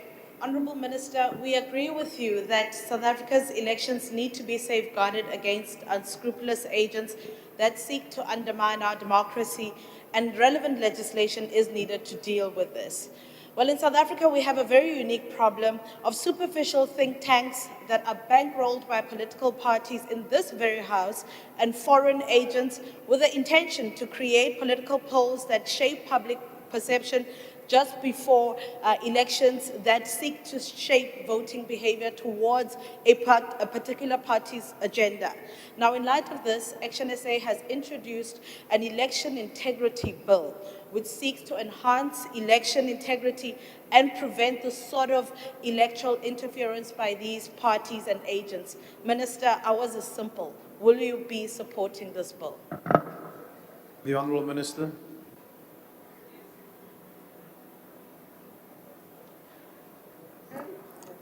Honourable House Chair, we agree that in all manner of forms we must work together to deal with influence operations targeting our country, and we will be guided by the Joint Standing Committee of Intelligence on the Elections Integrity Bill. Thank you very much. The next follow-up question will be asked by the Honourable Ngobesi. Thank you. Thank you, House Chair. Honourable Minister, how has the State Security Agency engaged with the Independent Electoral Commission and other relevant law enforcement bodies to develop a coordinated response framework to prevent, investigate, and prosecute future disinformation campaigns aimed at undermining electoral integrity. Honourable Minister. Thank you, Honorable House Chair. The State Security Agency is part of the criminal justice cluster that works closely with the IEC to make sure we safeguard the integrity of the elections. We cannot detail the activities and operations of the state security agencies, but we can assure honorable members of this House that we do work within the criminal justice cluster on making sure we do our part to secure the integrity of the elections. Thank you. Then the last follow-up question will be asked by the Honourable Myburgh. Thank you, Chair. Honourable Minister, given the growing signs of mistrust in our democratic dispensation amongst the South African public at large, and substantiated by various studies, as I'm sure you're well aware of, and given the now verified and documented projects by foreign actors like Russia's Foreign Intelligence Service to influence our domestic politics, and given the comments by the Deputy Minister of International Relations earlier today, in which she seemingly expressed her undying love and support for Mother Russia, can you tell the House today, unequivocally, that our intelligence services are capable of safeguarding the credibility of our electoral processes against such foreign threats, especially given the upcoming local government elections later this year? Thank you. The Honourable Minister. Thank you, Honorable House Chair. I can assure this House that the State Security Agencies is capable of securing the elections, including the forthcoming local government elections, working together with all other members of the security cluster against all foreign influences and foreign actors, whether they are from the west or from the east or from the north. We are capable of dealing with them. We must also indicate that the battle of disinformation, misinformation, and disruptiveness is not limited to one hemisphere. It's across all hemispheres when it comes to Africa, because of the interest in the mineral resources of the African continent and the opportunities that we have. And therefore, the continuous labeling of one country over the others is mischievous. All the countries have an interest in this country and in the African continent, and we are responding accordingly. It doesn't matter whether the foreign intelligence services are coming from which part of the hemisphere of the world. As the state security agencies, we are responding and we are ready. And the members of the Joint Standing Committee of Intelligence will be fully briefed on those measures. Thank you very much. Thank you, Honourable Minister. Honourable Members, question number 11 has been asked by the Honourable Matafa to the Minister of Justice and Constitutional Development. The question is, what steps will she and/or her department undertake to establish the specialized courts for commercial crimes with dedicated judges to prevent undue delays in critical projects, as the President of the Republic, His Excellency Mr. Ramaphosa, announced in the State of the Nation address on the 12th of February 2026? The Honourable Minister. Thank you very much, House Chair, and thanks to Honourable Matafa. Following the pronouncement by the President on the 12th of February, myself and Minister of Finance met together with the judiciary, not only to look at the matters that relate to the specialized courts, but funding completely for the judiciary. We have, however, agreed that we'll look in terms of administration of justice in line with the Constitution, in terms of working together with the judiciary to ensure that we build capacity. During the tenure of Minister Lamola, he embarked on the rationalization of the courts. And during this work, it was understood that all our courts are actually undercapacitated and proposed immediate increase of 20% across all our high courts in terms of appointment of judges. We have started this work to look at all of them. We have agreed with the Minister of Finance that we'll start with 50 judges additional to the establishment that is currently there so that we can build capacity across. So this will work together with all other courts to address the issue of case backlog, but also attend to the issues that have been pronounced by the President. Thank you very much. Thank you, Honourable Minister. The Honourable Matafa. Thank you very much, House Chair. Thank you, Minister, for the comprehensive response. Beyond the intention to establish specialized commercial crime courts and capacitating of judges, what concrete implementation plan, including timelines and measurable performance indicators, have you identified and put together? Thank you, Minister. Honourable Minister. Thank you very much. What we have identified is that once you put together the specialized courts and you add the judiciary in terms of the appointment, you're going to have to also include the administration. So the clerks, the law researchers, together with the registrars, will have to do in terms of the other additional work. But we have looked again in terms of other courts. For example, when you look at Northwest, while we can add additional court judges, there is space in terms of capacity to be able to host in terms of the infrastructure, those additional courts. But in other courts, we'll have to look in terms of the space that we have to need in terms of ensuring that the courts are having space or the judges have their chambers. So it will be in a phased-in approach. We'll start this year. We're hoping that in terms of the work that we are doing with Minister of Finance, by medium term, the announcement will be made with the first rollout of the first cohort together with the administration. We have identified 271 posts that needs to be added into the establishment now, and work will continue as we deal with as well the issue of single and independent judiciary to be able to build that capacity. Thank you very much. The second supplementary question will be asked by the Honourable Engelbrecht. Minister, thank you for your response regarding the departmental processes. However, to ensure these specialized courts deliver on the President's promise to prevent undue delay in critical projects, can you clarify how your department will define and prioritize a critical project in the court role? Specifically, what mechanisms will be put in place to ensure these dedicated judges are able to fast-track complex commercial litigation involving state infrastructure spending without getting bogged down by the very backlogs these courts are meant to solve? Honourable Minister. Thank you very much, House Chairperson and Honourable Engelbrecht. The work that we have done, and maybe just to give a context to how this work has come about, this is the work that has been done by Operation Vulindlela, where it has identified that in many of the areas where investment is looked at, for example, oil and gas, you find that where we wanted to explore, or the country or a company, an investor wanted to explore in terms of our shores, then you have court challenges that takes forever and the investor eventually leaves our shores to go to another country. So there are those mechanisms already that have been identified.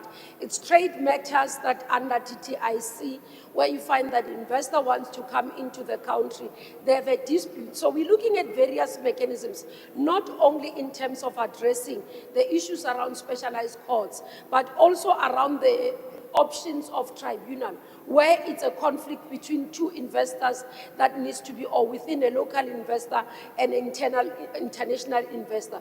But more so, again, we've seen in terms of our commercial crime courts, how they have worked.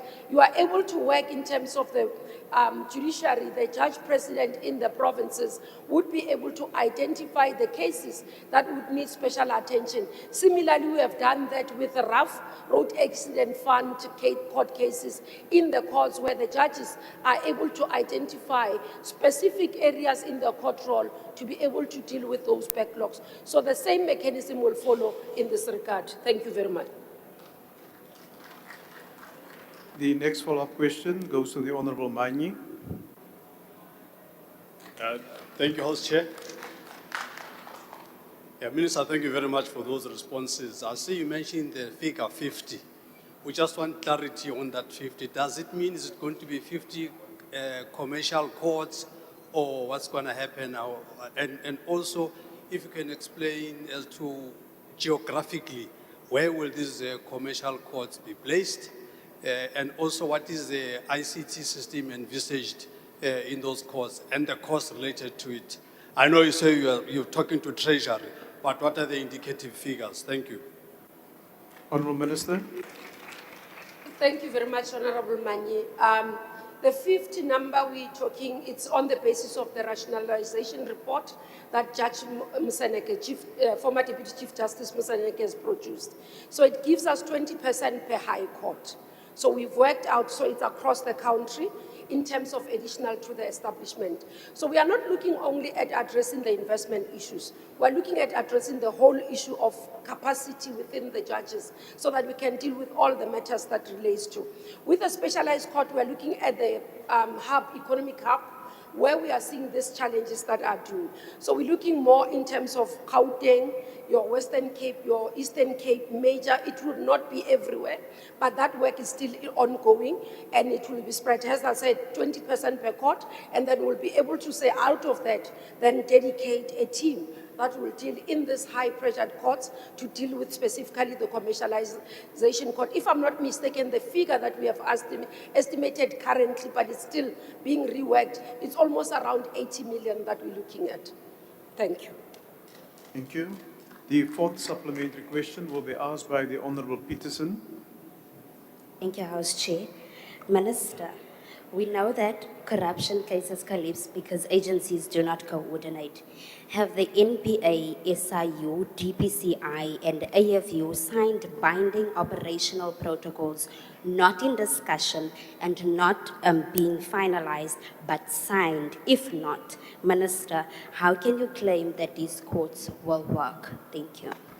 Honourable Minister. Thanks, Honorable Peterson. Maybe let me explain how these agencies work, because they work independent of each other, but we allow for integration in terms of coordinated work. So they can't sit where they sign MOUs to influence each other. It's not allowed by law. But what we do what we call case management, because case backlog is not only as a result of investigating institutions, but simple things such as an interpreter not arriving in court can cause case backlog.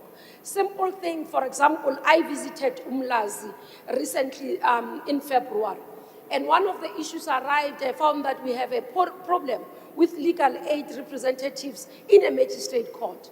Because of the shortage of legal aid representatives, the magistrate had to schedule cases on Monday, Wednesday, and Friday so that the legal aid representatives can go to the other, and we are addressing that. So case management is important in every province. We've got what we call national NEC, where your heads of institutions sit. The Commissioner for Police, the NDPP, and all our seats with the judiciary. Again, in the provinces, is provincial commissioner, provincial DPP, and all that they sit with the judge president, and all other the institutions. I'm just making an example. But in those meetings, they look at what complexities of the cases they are dealing with. What are the issues? If there's issues such as, for example, sometimes we have a court not sitting for a week because of water. We've been able to solve those things. So those case management matters look at various issues and addresses them. And since we have re-established the case management per court, we are seeing the turnaround time in terms of to deal with. Thank you very much. Thank you.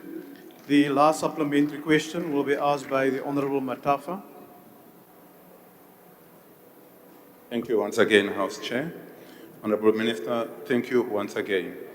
Will these specialized commercial crime courts be equitably distributed across provinces to ensure broader access to justice, particularly in emerging economic hubs outside of metropolitan areas?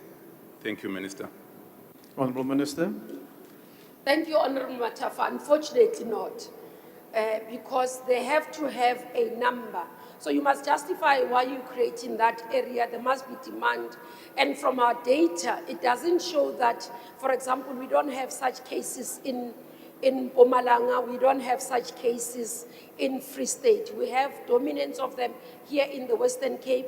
We have dominance of them in the Eastern Cape. We have dominance of them in Gauteng, and a bit some numbers in the Northern Cape.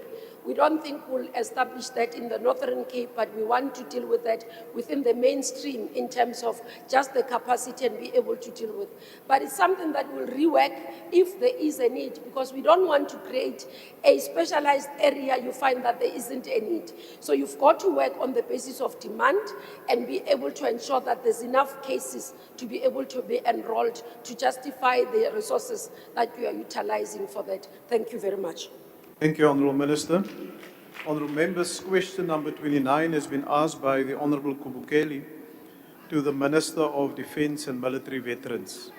The question is, considering that the military veterans have been without the appeals board for more than 5 years, what are the challenges she is experiencing with the appointment of a military veterans appeals board, and at what phase is the process of the appointment of the board? The Honourable Minister. Thank you very much, Chair. Chair, the Military Veterans Appeals Board indeed has not been functional since 2024, I'm told, and they were appointed in 2023. So it was during their tenure that some of the members raised concerns about their remuneration, which I was informed were benchmarked against Treasury tariffs, and thus they did not perform their duties related to the appeals board. And this stalemate over tariffs resulted in challenges experienced by the Ministry and the Department of Military Veterans, resulting in backlogs of cases to be dealt with by the board. So the members who felt aggrieved with the remuneration tendered their resignation, thus resulting in the board being dysfunctional and unable to cooperate. It was at this point that I directed that there be a new process to constitute a new board, which was done last year, resulting in a number of applications and following the due process for establishing the board. As a minister, I've now appointed 8 members of the Military Veterans Appeals Board with effect from the 1st of March after following the due process, and the term of the office for this new board starts from March 2026 to February 2031. And the first session of this board will take place on the 6th of March this year. So indeed, the board has been constituted along the guidelines and the rules of how to do the board. And the question is, what have been the difficulties? It has created major backlogs and I think difficulties for veterans who require the services of the board. Thank you very much, Chair. Thank you, Minister. The first supplementary question will be asked by the Honourable Kubukeli.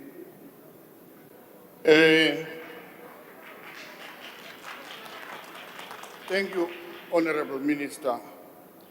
Section 21 of the Military Veterans Act, Act number 18 of 2011, deals with the composition and appointment of members of the Military Veterans Appeal Board.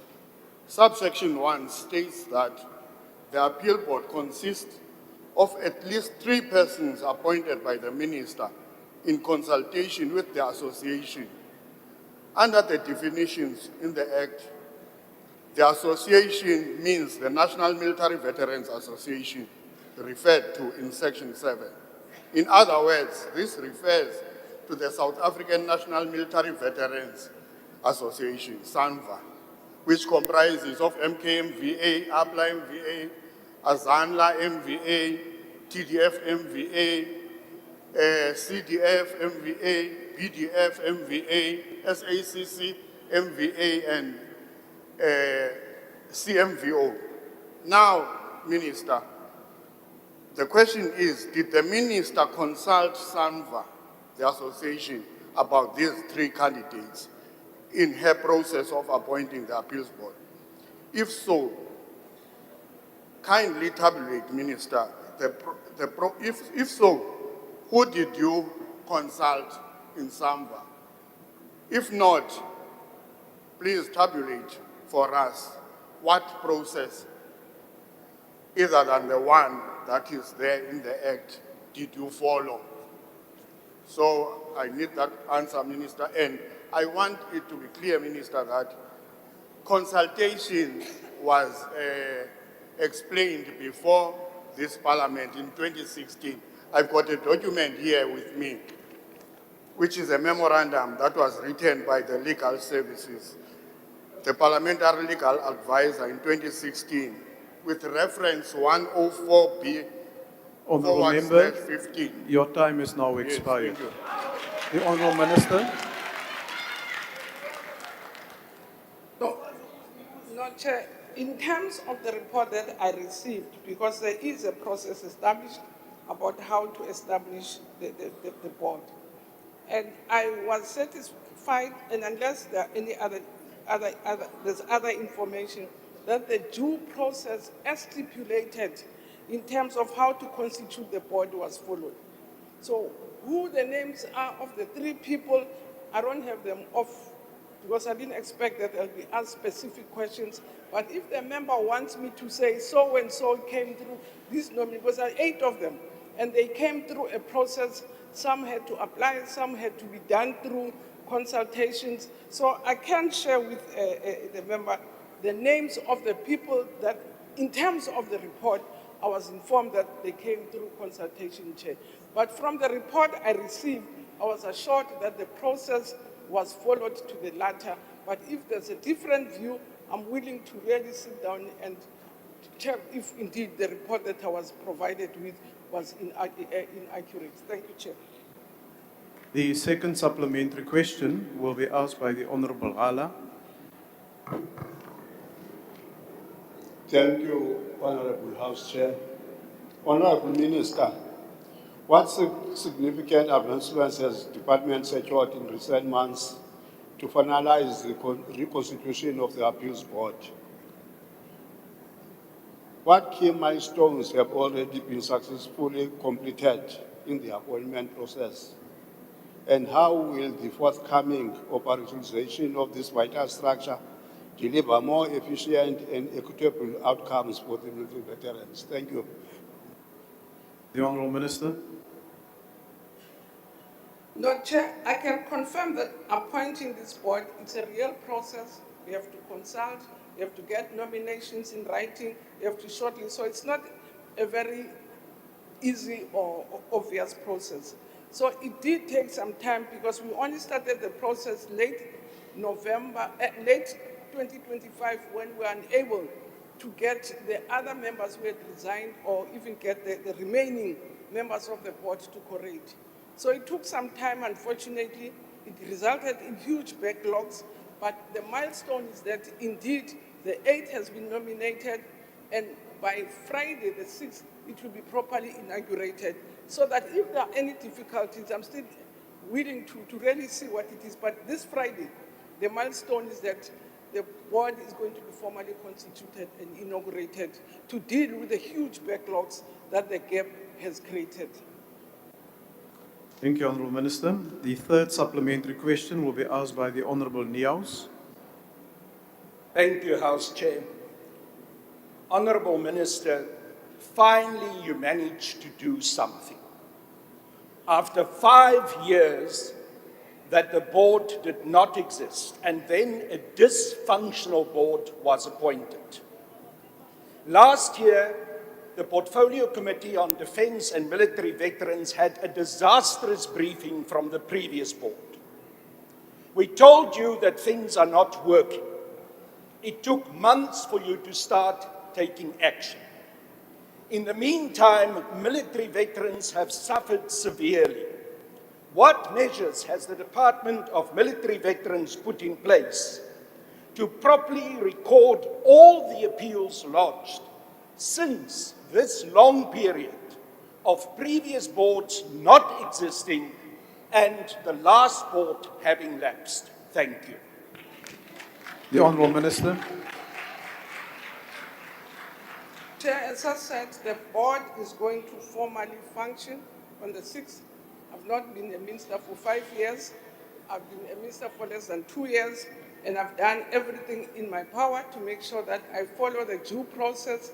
And from the 6th, indeed, all the matters that they're supposed to attend, which is not my responsibility to say, do the following, they will know. So we're going to really have an orientation, and they will deal with the backlog according to the law. The fourth supplementary question will be asked by the Honourable Nontenja. Thank you, Honourable House Chair. Honourable Minister, there are many unprocessed appeals and backlogs due to the lack of a functional appeals board. What effective measures and reasonable timelines the department has in place to expedite the clearing of the unprocessed appeals and backlogs? The Honourable Minister. Chair, the board is going to be constituted formally on the 6th. And their work is exactly to do what has been done. And our responsibility as a department is to support that board as an independent board to do its work. So after they've been properly inaugurated, they've developed a business plan, we can be asked to say, can they present, or even the board itself to come and present. But for now, the board is only going to start, as I say, to be inducted this Friday. So timelines, plans, I don't know what is their plan, and we can really indicate to them that indeed the gap has created lots of challenges and difficulties for veterans. They have to move with speed to make sure that they can deal with the backlog and the challenges that we faced. But it's only starting on Friday. House Chair, Yes, Honourable Member. is it deliberate sabotage that the camera wasn't facing my member when she was asking the question to the minister? No, It Honourable focused Member, on you solely and then it moved to the minister as she was answering the question. I'm not controlling the cameras, Honourable Member, but I think they take note of what you are mentioning. The members who ask the follow-up questions want to be on camera. They want to be seen. So can those who are controlling the equipment keep that in mind, please? The last supplementary question will be asked by the Honourable Kubukeli.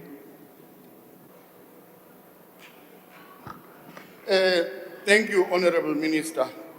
The last question that I asked was, did you consult SANGWA? And you were evasive.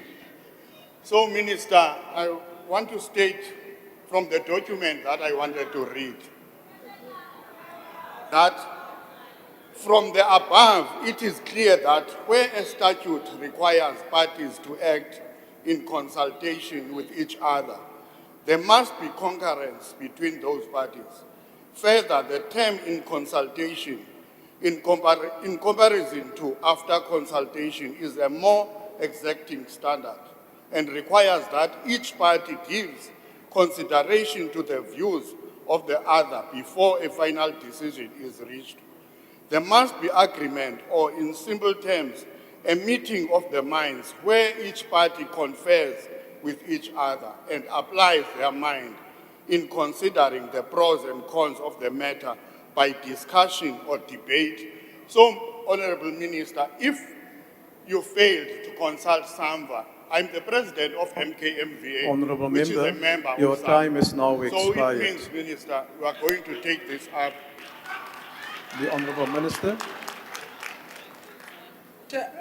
I have no reason to evade anything because I have nothing personally to lose or win by not having anybody. So I'm saying if the member is aware that there is an organization which was supposed to have been consulted and has not been consulted, he must raise it as a complaint and we'll deal with it. So I have no interest in leaving any, what do I stand to lose whichever party? So if I get, they say they've consulted all relevant parties. Who They are, as long as there are parties which are legitimate from the report, then I'm satisfied. I have no interest in evading anything. I have no interest for or against anybody.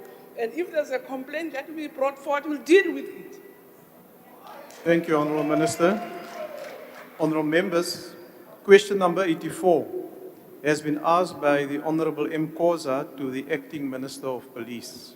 The question is, with reference to his reply to question 6369 on 7 January 2026, where he merely provided a bland reply that the investigations are still ongoing and considering the evidence led by Lieutenant General Kumalo at the ad hoc committee to investigate allegations made by Lieutenant General Nhlanhla Mkhwanazi, in terms of which he indicated that some of the key witnesses fundamental to the case of the murder of Namhla Mtwa were killed. It is the view of the South African Police Service that the investigations in this regard have reached a dead end and there are no prospects of successful arrest. If not, what is the position in this regard, and if so, what are the further relevant details? The Honourable Acting Minister. Thank you, Honourable House Chair, and thank you for the question. This merciless killing occurred 4 years ago outside Ms. Mtwa's house in Umtata. I'm advised by the South African Police Service that the investigation has not reached a dead end, that an investigation team is continuing to pursue several evidentiary lines of inquiry, and that if sufficient evidence is collected to link a suspect to the crime, the case will be presented to the NPA for prosecution. Thank you. Thank you, Honourable Minister. The first supplementary question will be asked by the Honourable Koza. Thank you very much, House Chair. It is with great disappointment and pain that I stand today here to ask the Minister to respond to the case that have happened 4 years ago. It is painful, Minister, that today we continuously experience the brutal murder and the rape of women and a girl child with no visible justice being served. Acting Minister, what must we go back and tell those families that are bleeding, that are broken, without no justice? What must we say to them? Because you are standing up now here telling us that you were briefed by the South African Police Service, which suggests to us that there is nothing that you have done since you have taken reins as the acting minister. Are you telling us that you are not doing absolutely nothing to act on this case because you were briefed by the SAPS? Can I ask you, Minister, to stand up now and face the family? Tell them, what have you personally done? What are the concrete and time-bound investigative steps that you have taken? And please be honest, if there is nothing, say it here. If there is nothing, we know there is nothing that you are capable of doing together with your cabinet. Just stand up and say it. Just stand up and say it, we'll take it. And we, as the economic freedom fighters, will take steps after that. Thank you very much, Chair. The Honourable Minister.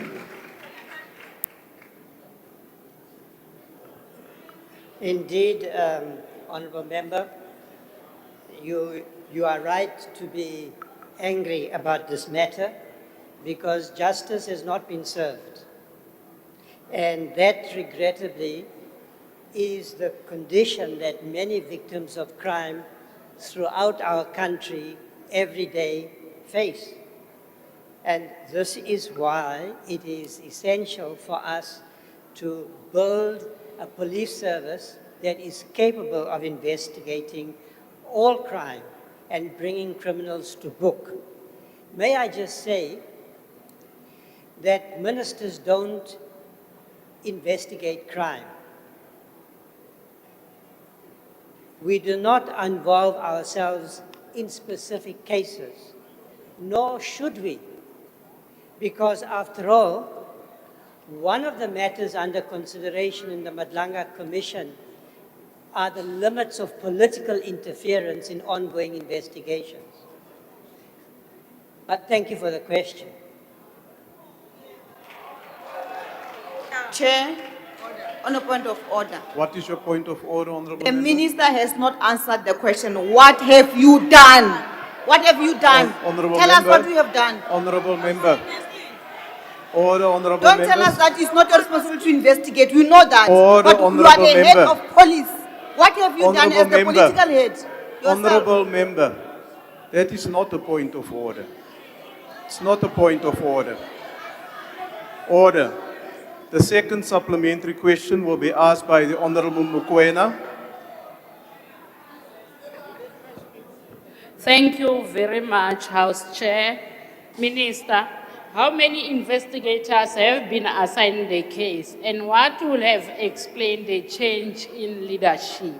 Number two, does this case reflect systematic inefficiency in investigating gender-based violence cases, more especially in cases concerning alleged high-profile or politically connected person? I thank you. The Honourable Minister.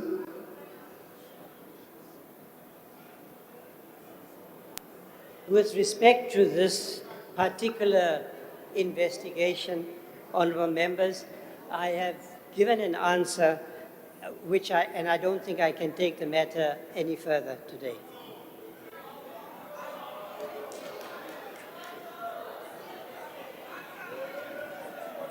Order, Honourable Members. Order.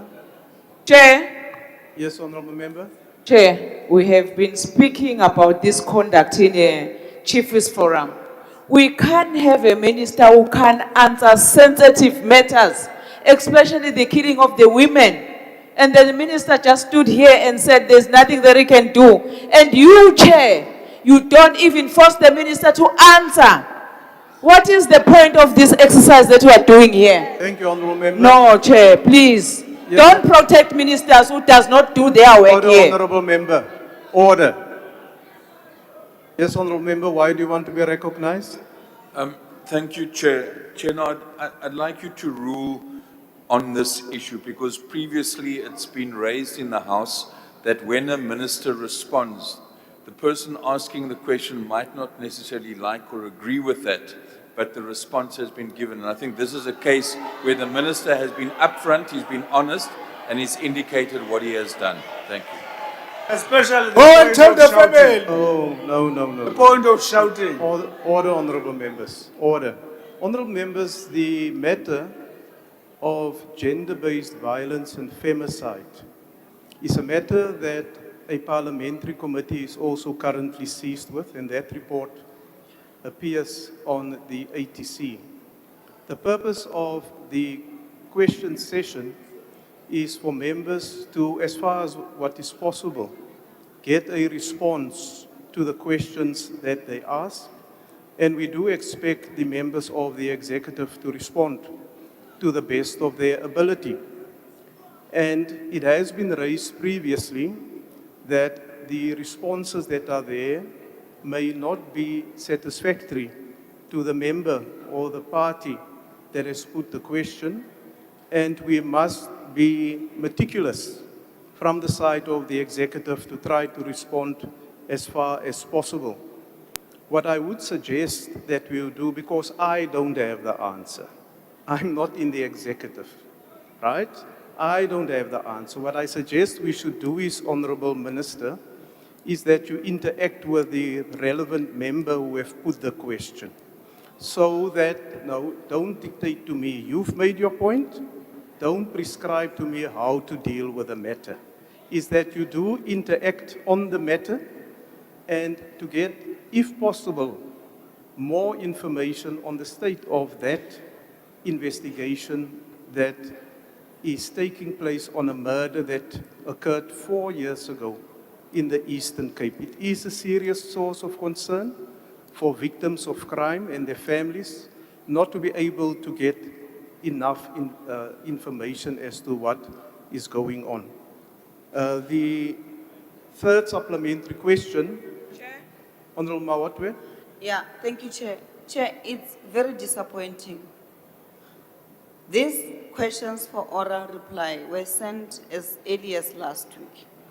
The minister has been sitting with this question since then.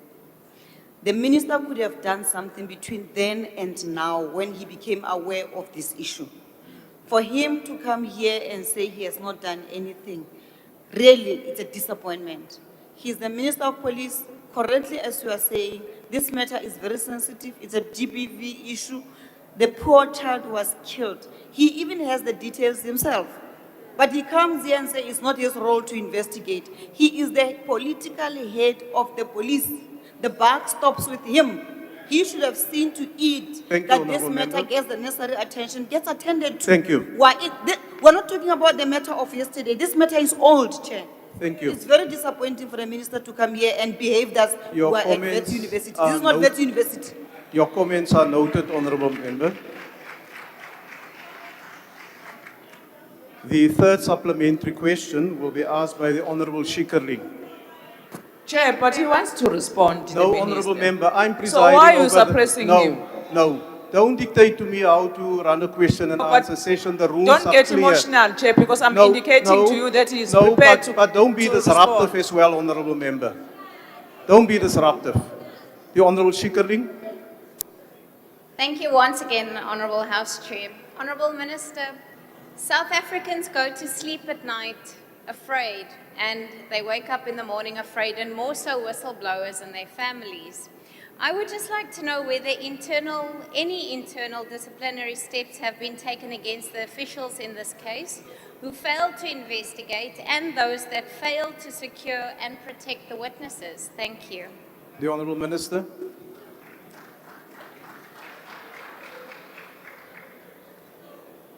Thank you for the question, Honourable Member.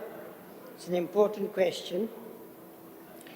And let me also address the members who put the question. So, this matter occurred 4 years ago, long before I was appointed. 1 second, let me respond. Order, Honourable Members. You wanted the response there, the Minister is responding. Give him an opportunity to reply. No. Give the Minister an opportunity to reply. When the question was presented to me, I do what all ministers do. We approach the department for the information concerning a matter that could not possibly be within my personal knowledge. Right? This was the answer they gave me, and it is an answer that I've communicated to the House. Now, I understand, I assure you members, that I understand the seriousness of this individual case and all the matters concerning gender-based violence in the country. And we have taken steps. I've asked Deputy Minister Bushello to lead a specific focus on gender-based violence following the President's classification of gender-based violence as a national crisis. Now, Member Schilkeling has asked a question about whistleblowing because witnesses were killed in this case. I think it's a good question. It's an important question. I am committing to going back to the department to ask further questions about this matter and specifically to raise the question whether the investigation has been adequate and whether the fact that witnesses were killed in this case was properly attended to. I understand that questions in the House are also a profoundly Honourable Minister. political. Thank you, Honourable Chair. Thank you for your honesty, Minister. Order, honourable members, please don't unmute and speak without being recognised. Honourable Maotwe, why do you want to be recognised? Yes, Chair. So earlier on, I said the question was submitted as early as last week. It was actually on the 19th of Feb when we submitted the questions for the peace and security cluster. So the minister received this question on the 19th of Feb. Today is the 4th of March, and he doesn't have an answer. Yeah. This is an indication of a minister who doesn't care about the people of South Africa, particularly women in the Honourable main. Maotwe, And it must be noted like that here in Honourable Parliament. Maotwe, can I just say, that's not a point of order, but this specific first question was asked by your member. The rules have now been changed to allow your member to have another opportunity at the end of the round of questions. And that type of comment, with respect, your member must make during that last intervention. This is not a point of order. The fourth supplementary question will be asked by the Honourable Shongwe. Chairperson, I'll ask the question on behalf of Honourable Chong. You're welcome. Honourable Acting Minister, given that now you've joined the chorus on reliance on phrases like ongoing investigations, are waiting for a report, I don't know, on many serious matters, including even high-profile cases, such as many deaths of former mayors of Johannesburg, Mayor Makobo, Mayor Dolly D, Mayor Mpomerane. What assurance can we give the House that such investigations are subject to time-bound oversight and will not remain indefinitely unresolved without transparent communication to the public, and as well the affected families who are waiting indefinitely for the answers of their loved ones who are killed or murdered without any feedback to themselves? Thank you, Chair. Thank you, Honourable Minister.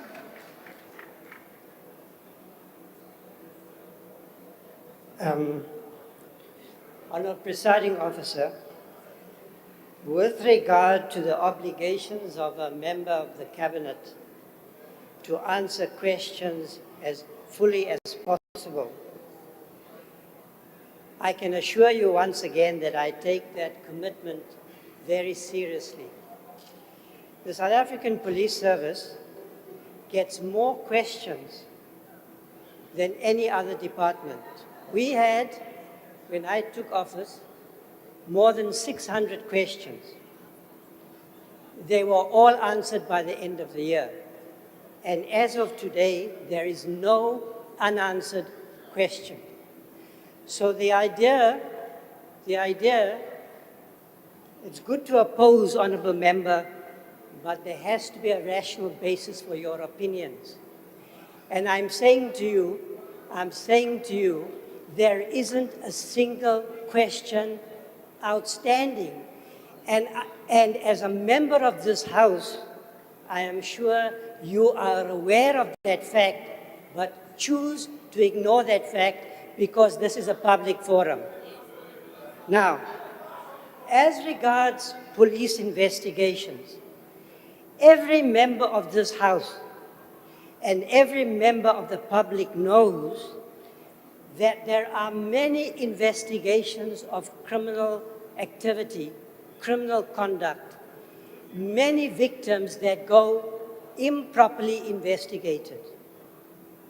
I can't give you, in all good faith, an answer today that every case of criminality will be properly investigated by the police service and that all the culprits will come to book. And you, in all honesty, can't make that demand of me and make that the basis of an insinuation that I don't care. Thank you, And that Honourable I'm not Minister. doing my work. Thank you very much. Honourable Khoza, I return to you for the last supplementary question. Thank you very much, House Chair. We want to give the acting minister the last chance to respond to this question. Acting minister, you stood up here to tell us that you only went to the SAPS officials to extract information, which as members of parliament can do the same thing. So we are calling upon you as the executive authority to at least give us guidance on what concrete steps have you taken to bring to rest this issue. You are coming here telling us that you have done nothing.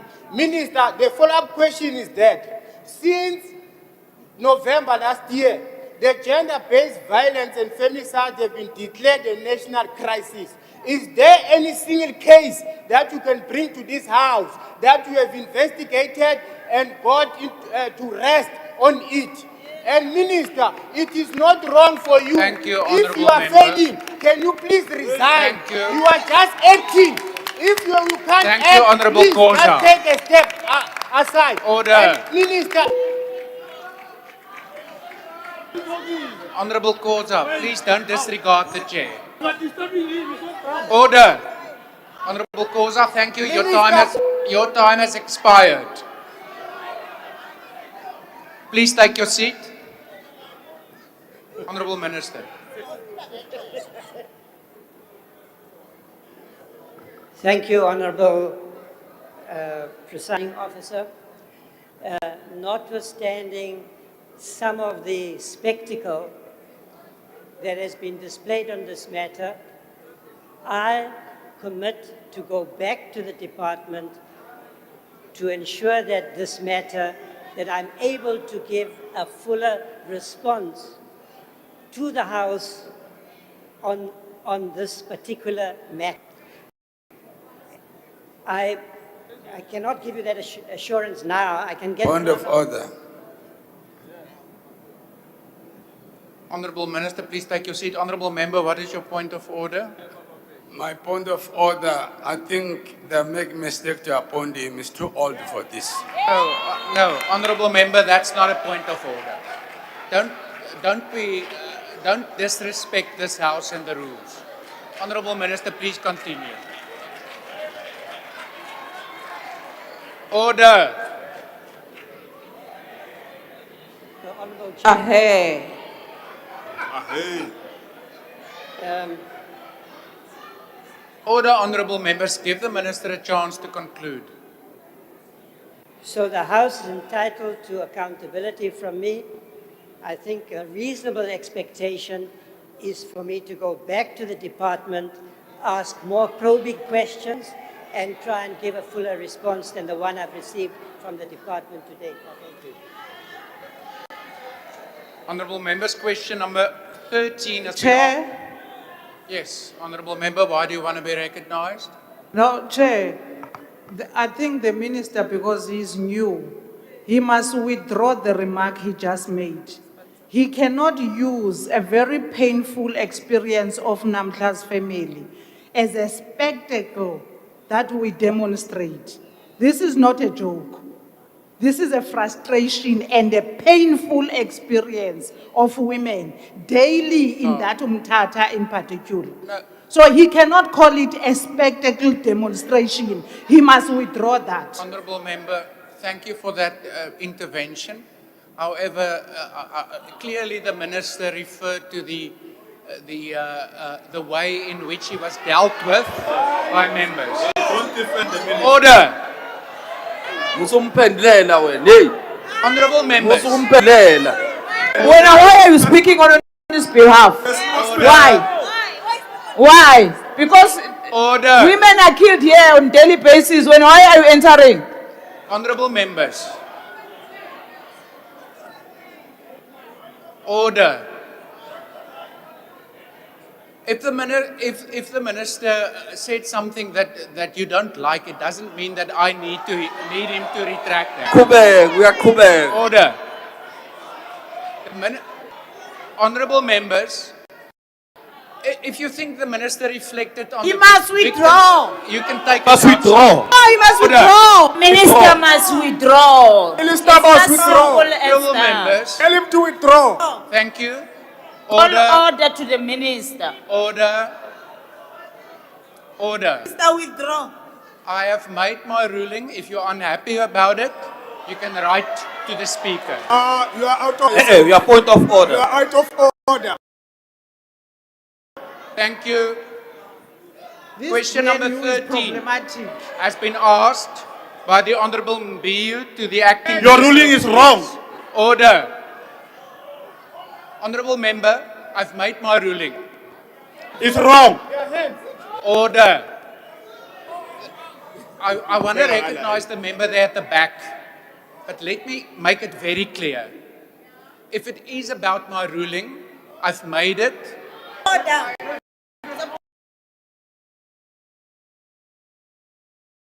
Point of order. Order. I'm recognizing the member at the back. Honorable member. Chair, you must not preempt what I'm going to say. You must note me and allow me to speak, and then you make your ruling. That D has been classified as a national crisis. That's a lie. President Honorable Ramaphosa member, has that's not a upgraded point that. of He's order. classified it as a national disaster. Thank Now you. he's Debating. misleading Order. them That's a point of debate. Honorable member. He clearly doesn't understand his Thank job you. and what he ought to Thank do. you. Can you I've heard correct you. that statement? Thank you. Please sit down. Please take your seat now. That's not a point of order. It's a point of debate. Question number 13 has been asked by the Honorable Mbiyu to the Acting Minister of Police. The question is what measures he will put in place to step up the fight against organized crime and criminal syndicates using technology, intelligence, and integrated law enforcement. The Honorable Minister. Thank you, Honorable Presiding Officer. I reported to the Portfolio Committee this morning, together with the National Commissioner, that the government has adopted an integrated, coordinated, intelligence-driven approach to fight organized crime. That strategy has been adopted.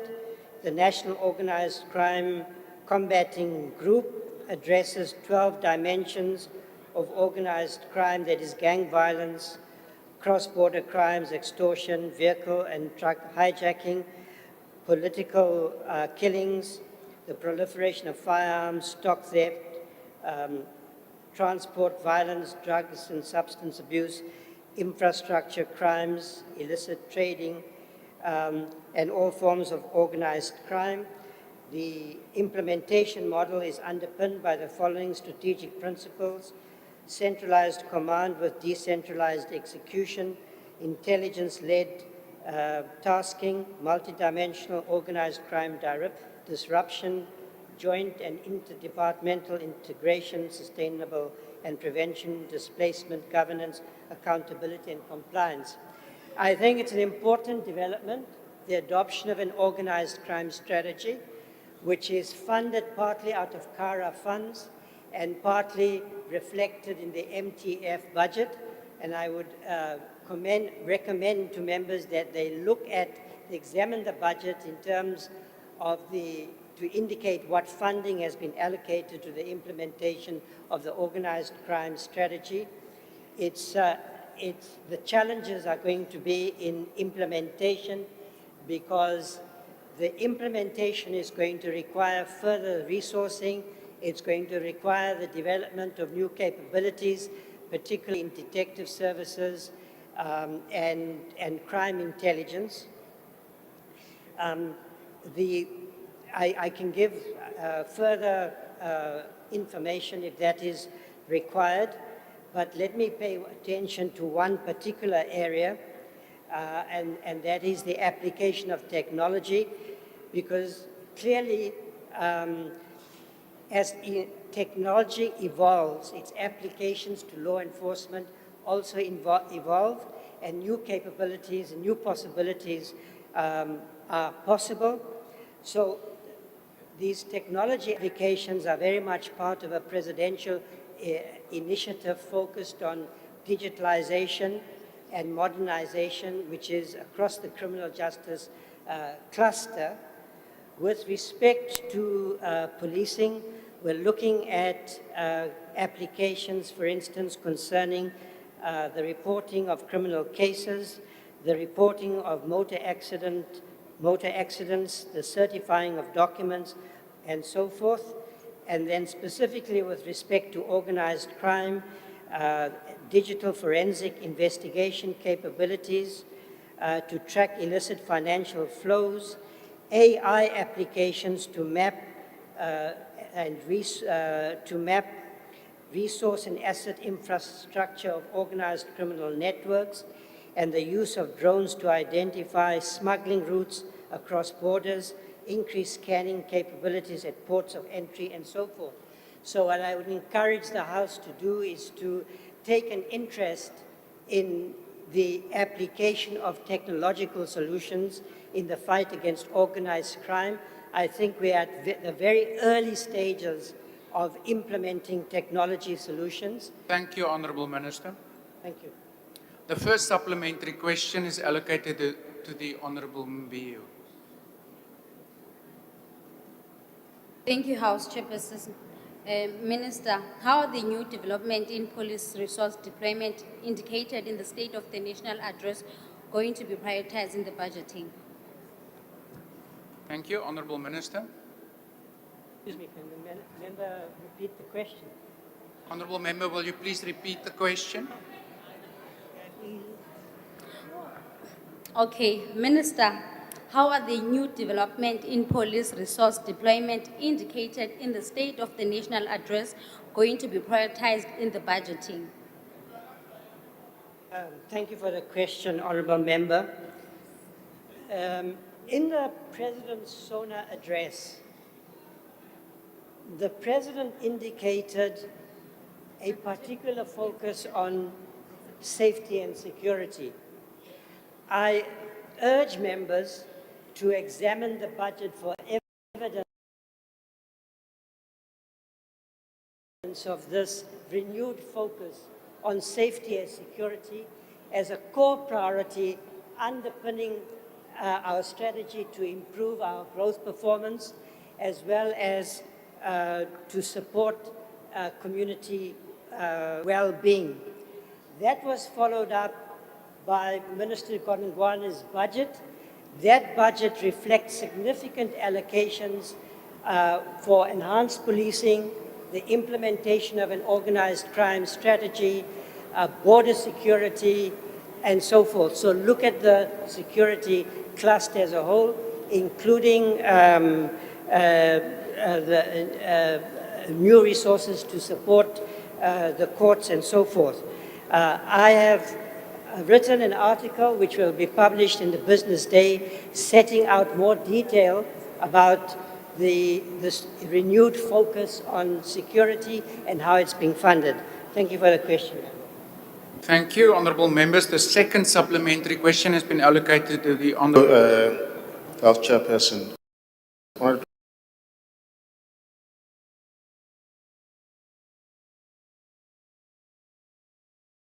Deputy Minister, how does the department plan to coordinate? Things are not only reactive, but also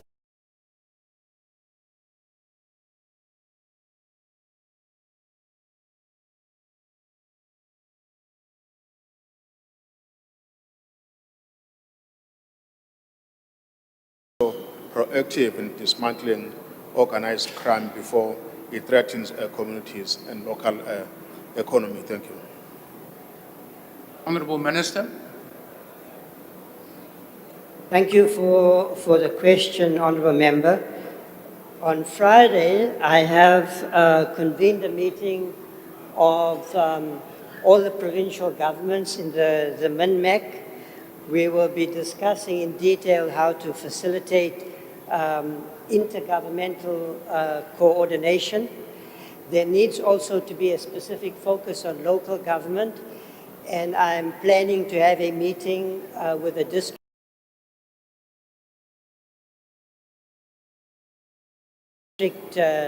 mayors together with the provincial MECs as a follow-up to focus on improved coordination across the country, because I think this is an important way of improving To the Acting Minister of Police, I think it's common cause that unless we deal with organized crime, we may as well forget any future investment in our nation.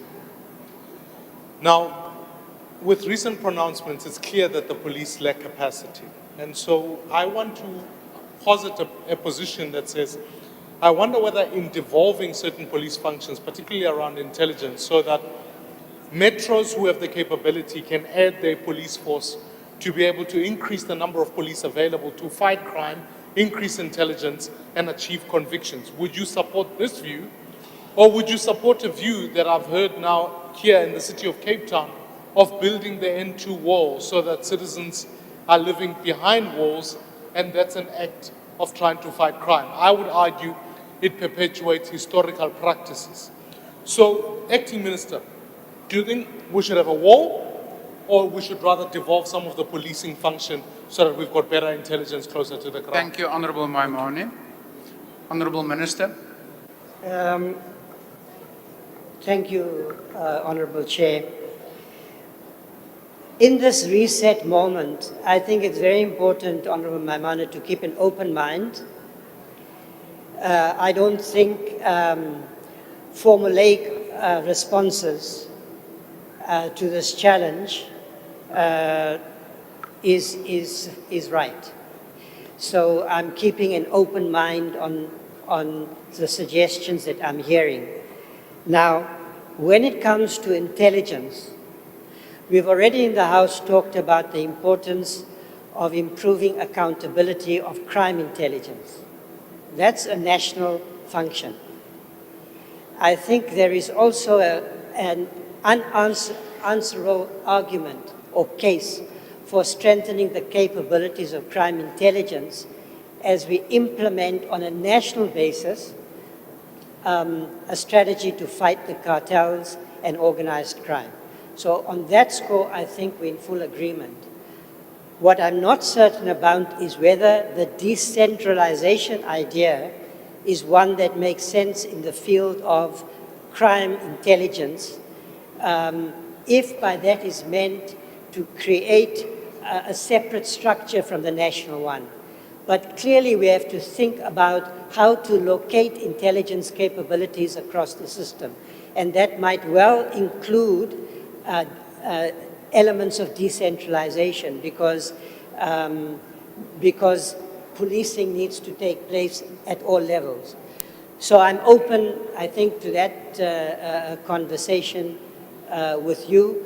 I think there is also a conversation to be had, since the police service is a national police service that operates on a national basis with strong provincial structures, whether there is a case for decentralization within the South African Police Service of Thank you, Honourable decision-making, Minister. for instance.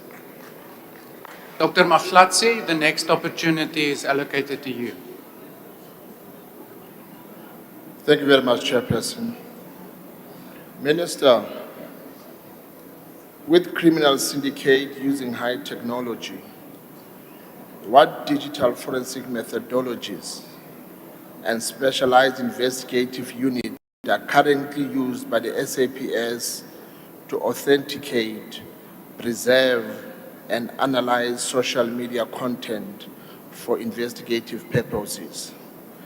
And in relation to the record level of organized crime in South Africa, have you considered bringing back the Troika model?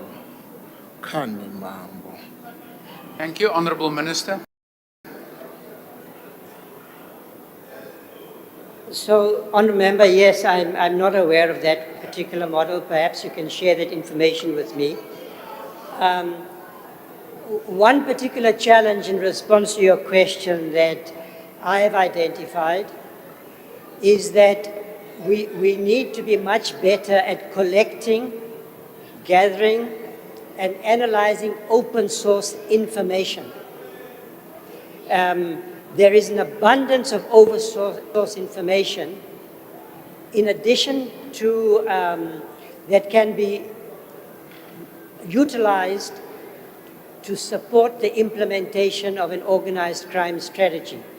And I did indicate that in my earlier response that I am looking at setting up a multi-stakeholder council with such a capability to monitor the implementation of the organized crime strategy that will sit alongside the intelligence capabilities of crime intelligence, military intelligence, and so forth.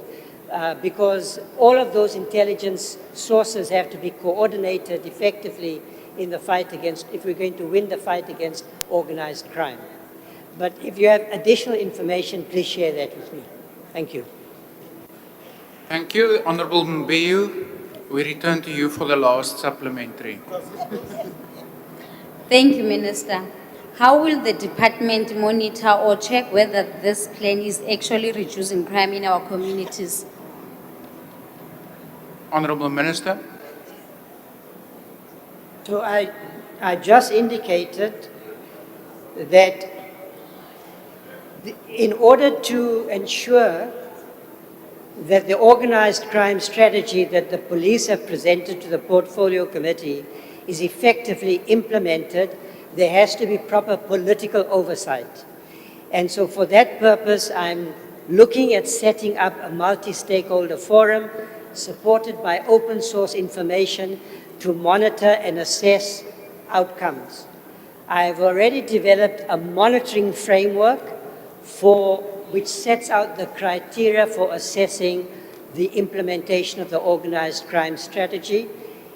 In addition, I'm going to pay attention to trying to revive the role of the civilian secretariat at national level, but also in the provinces, because there are crucial capabilities that reside there to exercise oversight over police performance.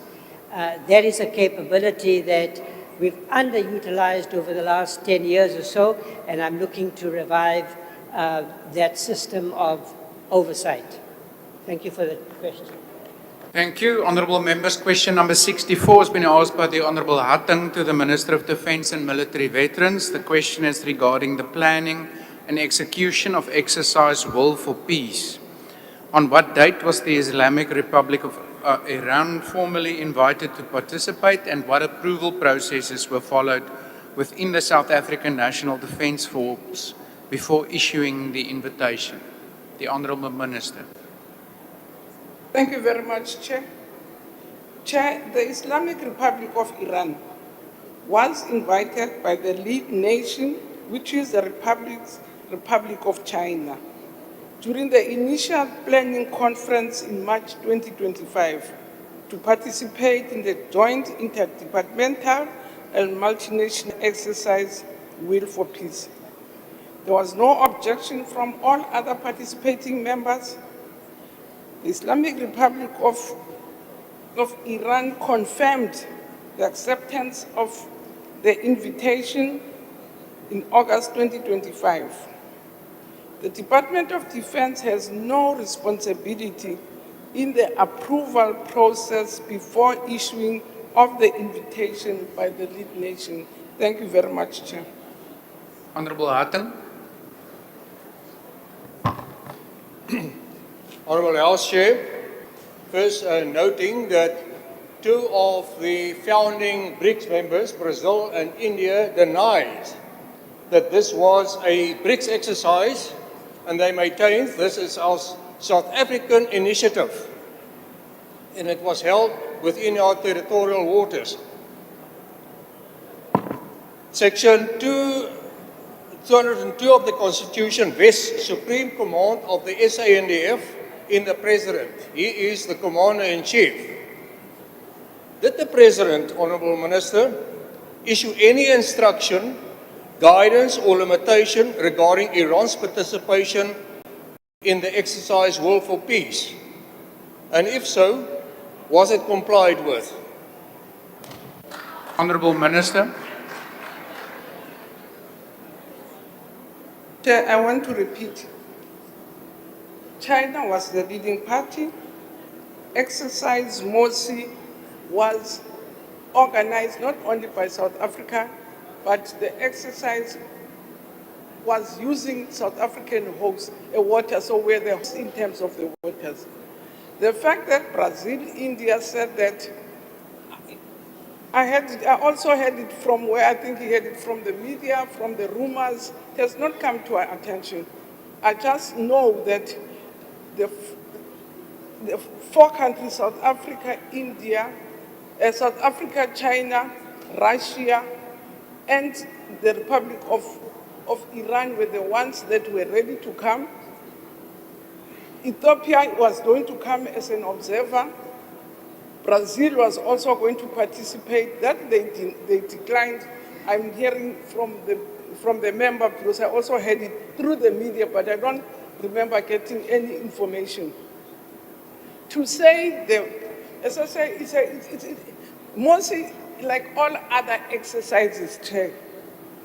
It's a historical event. Even this one was planned in 2023.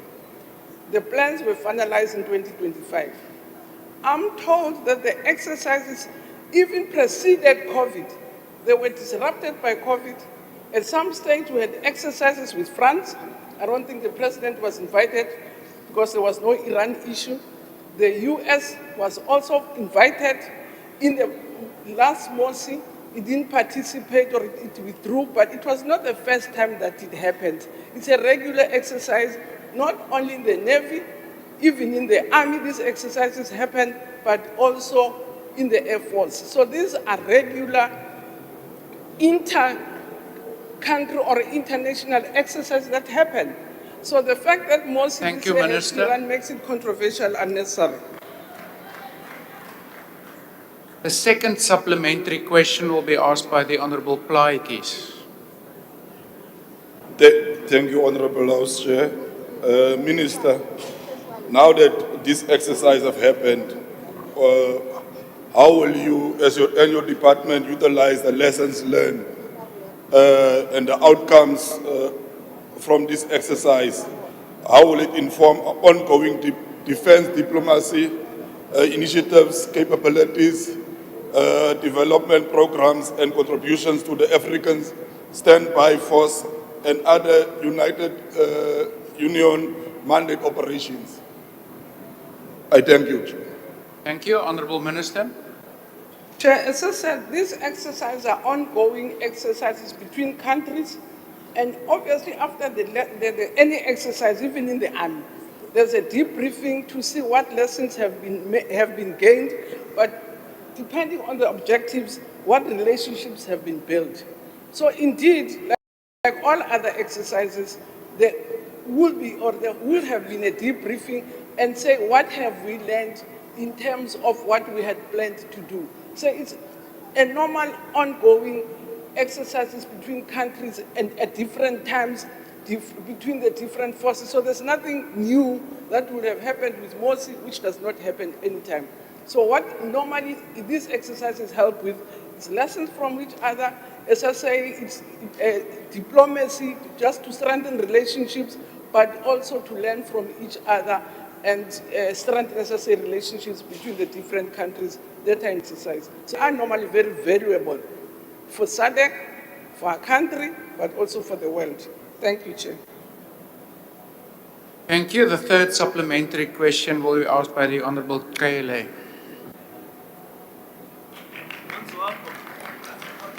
Thank you, Honourable Chair.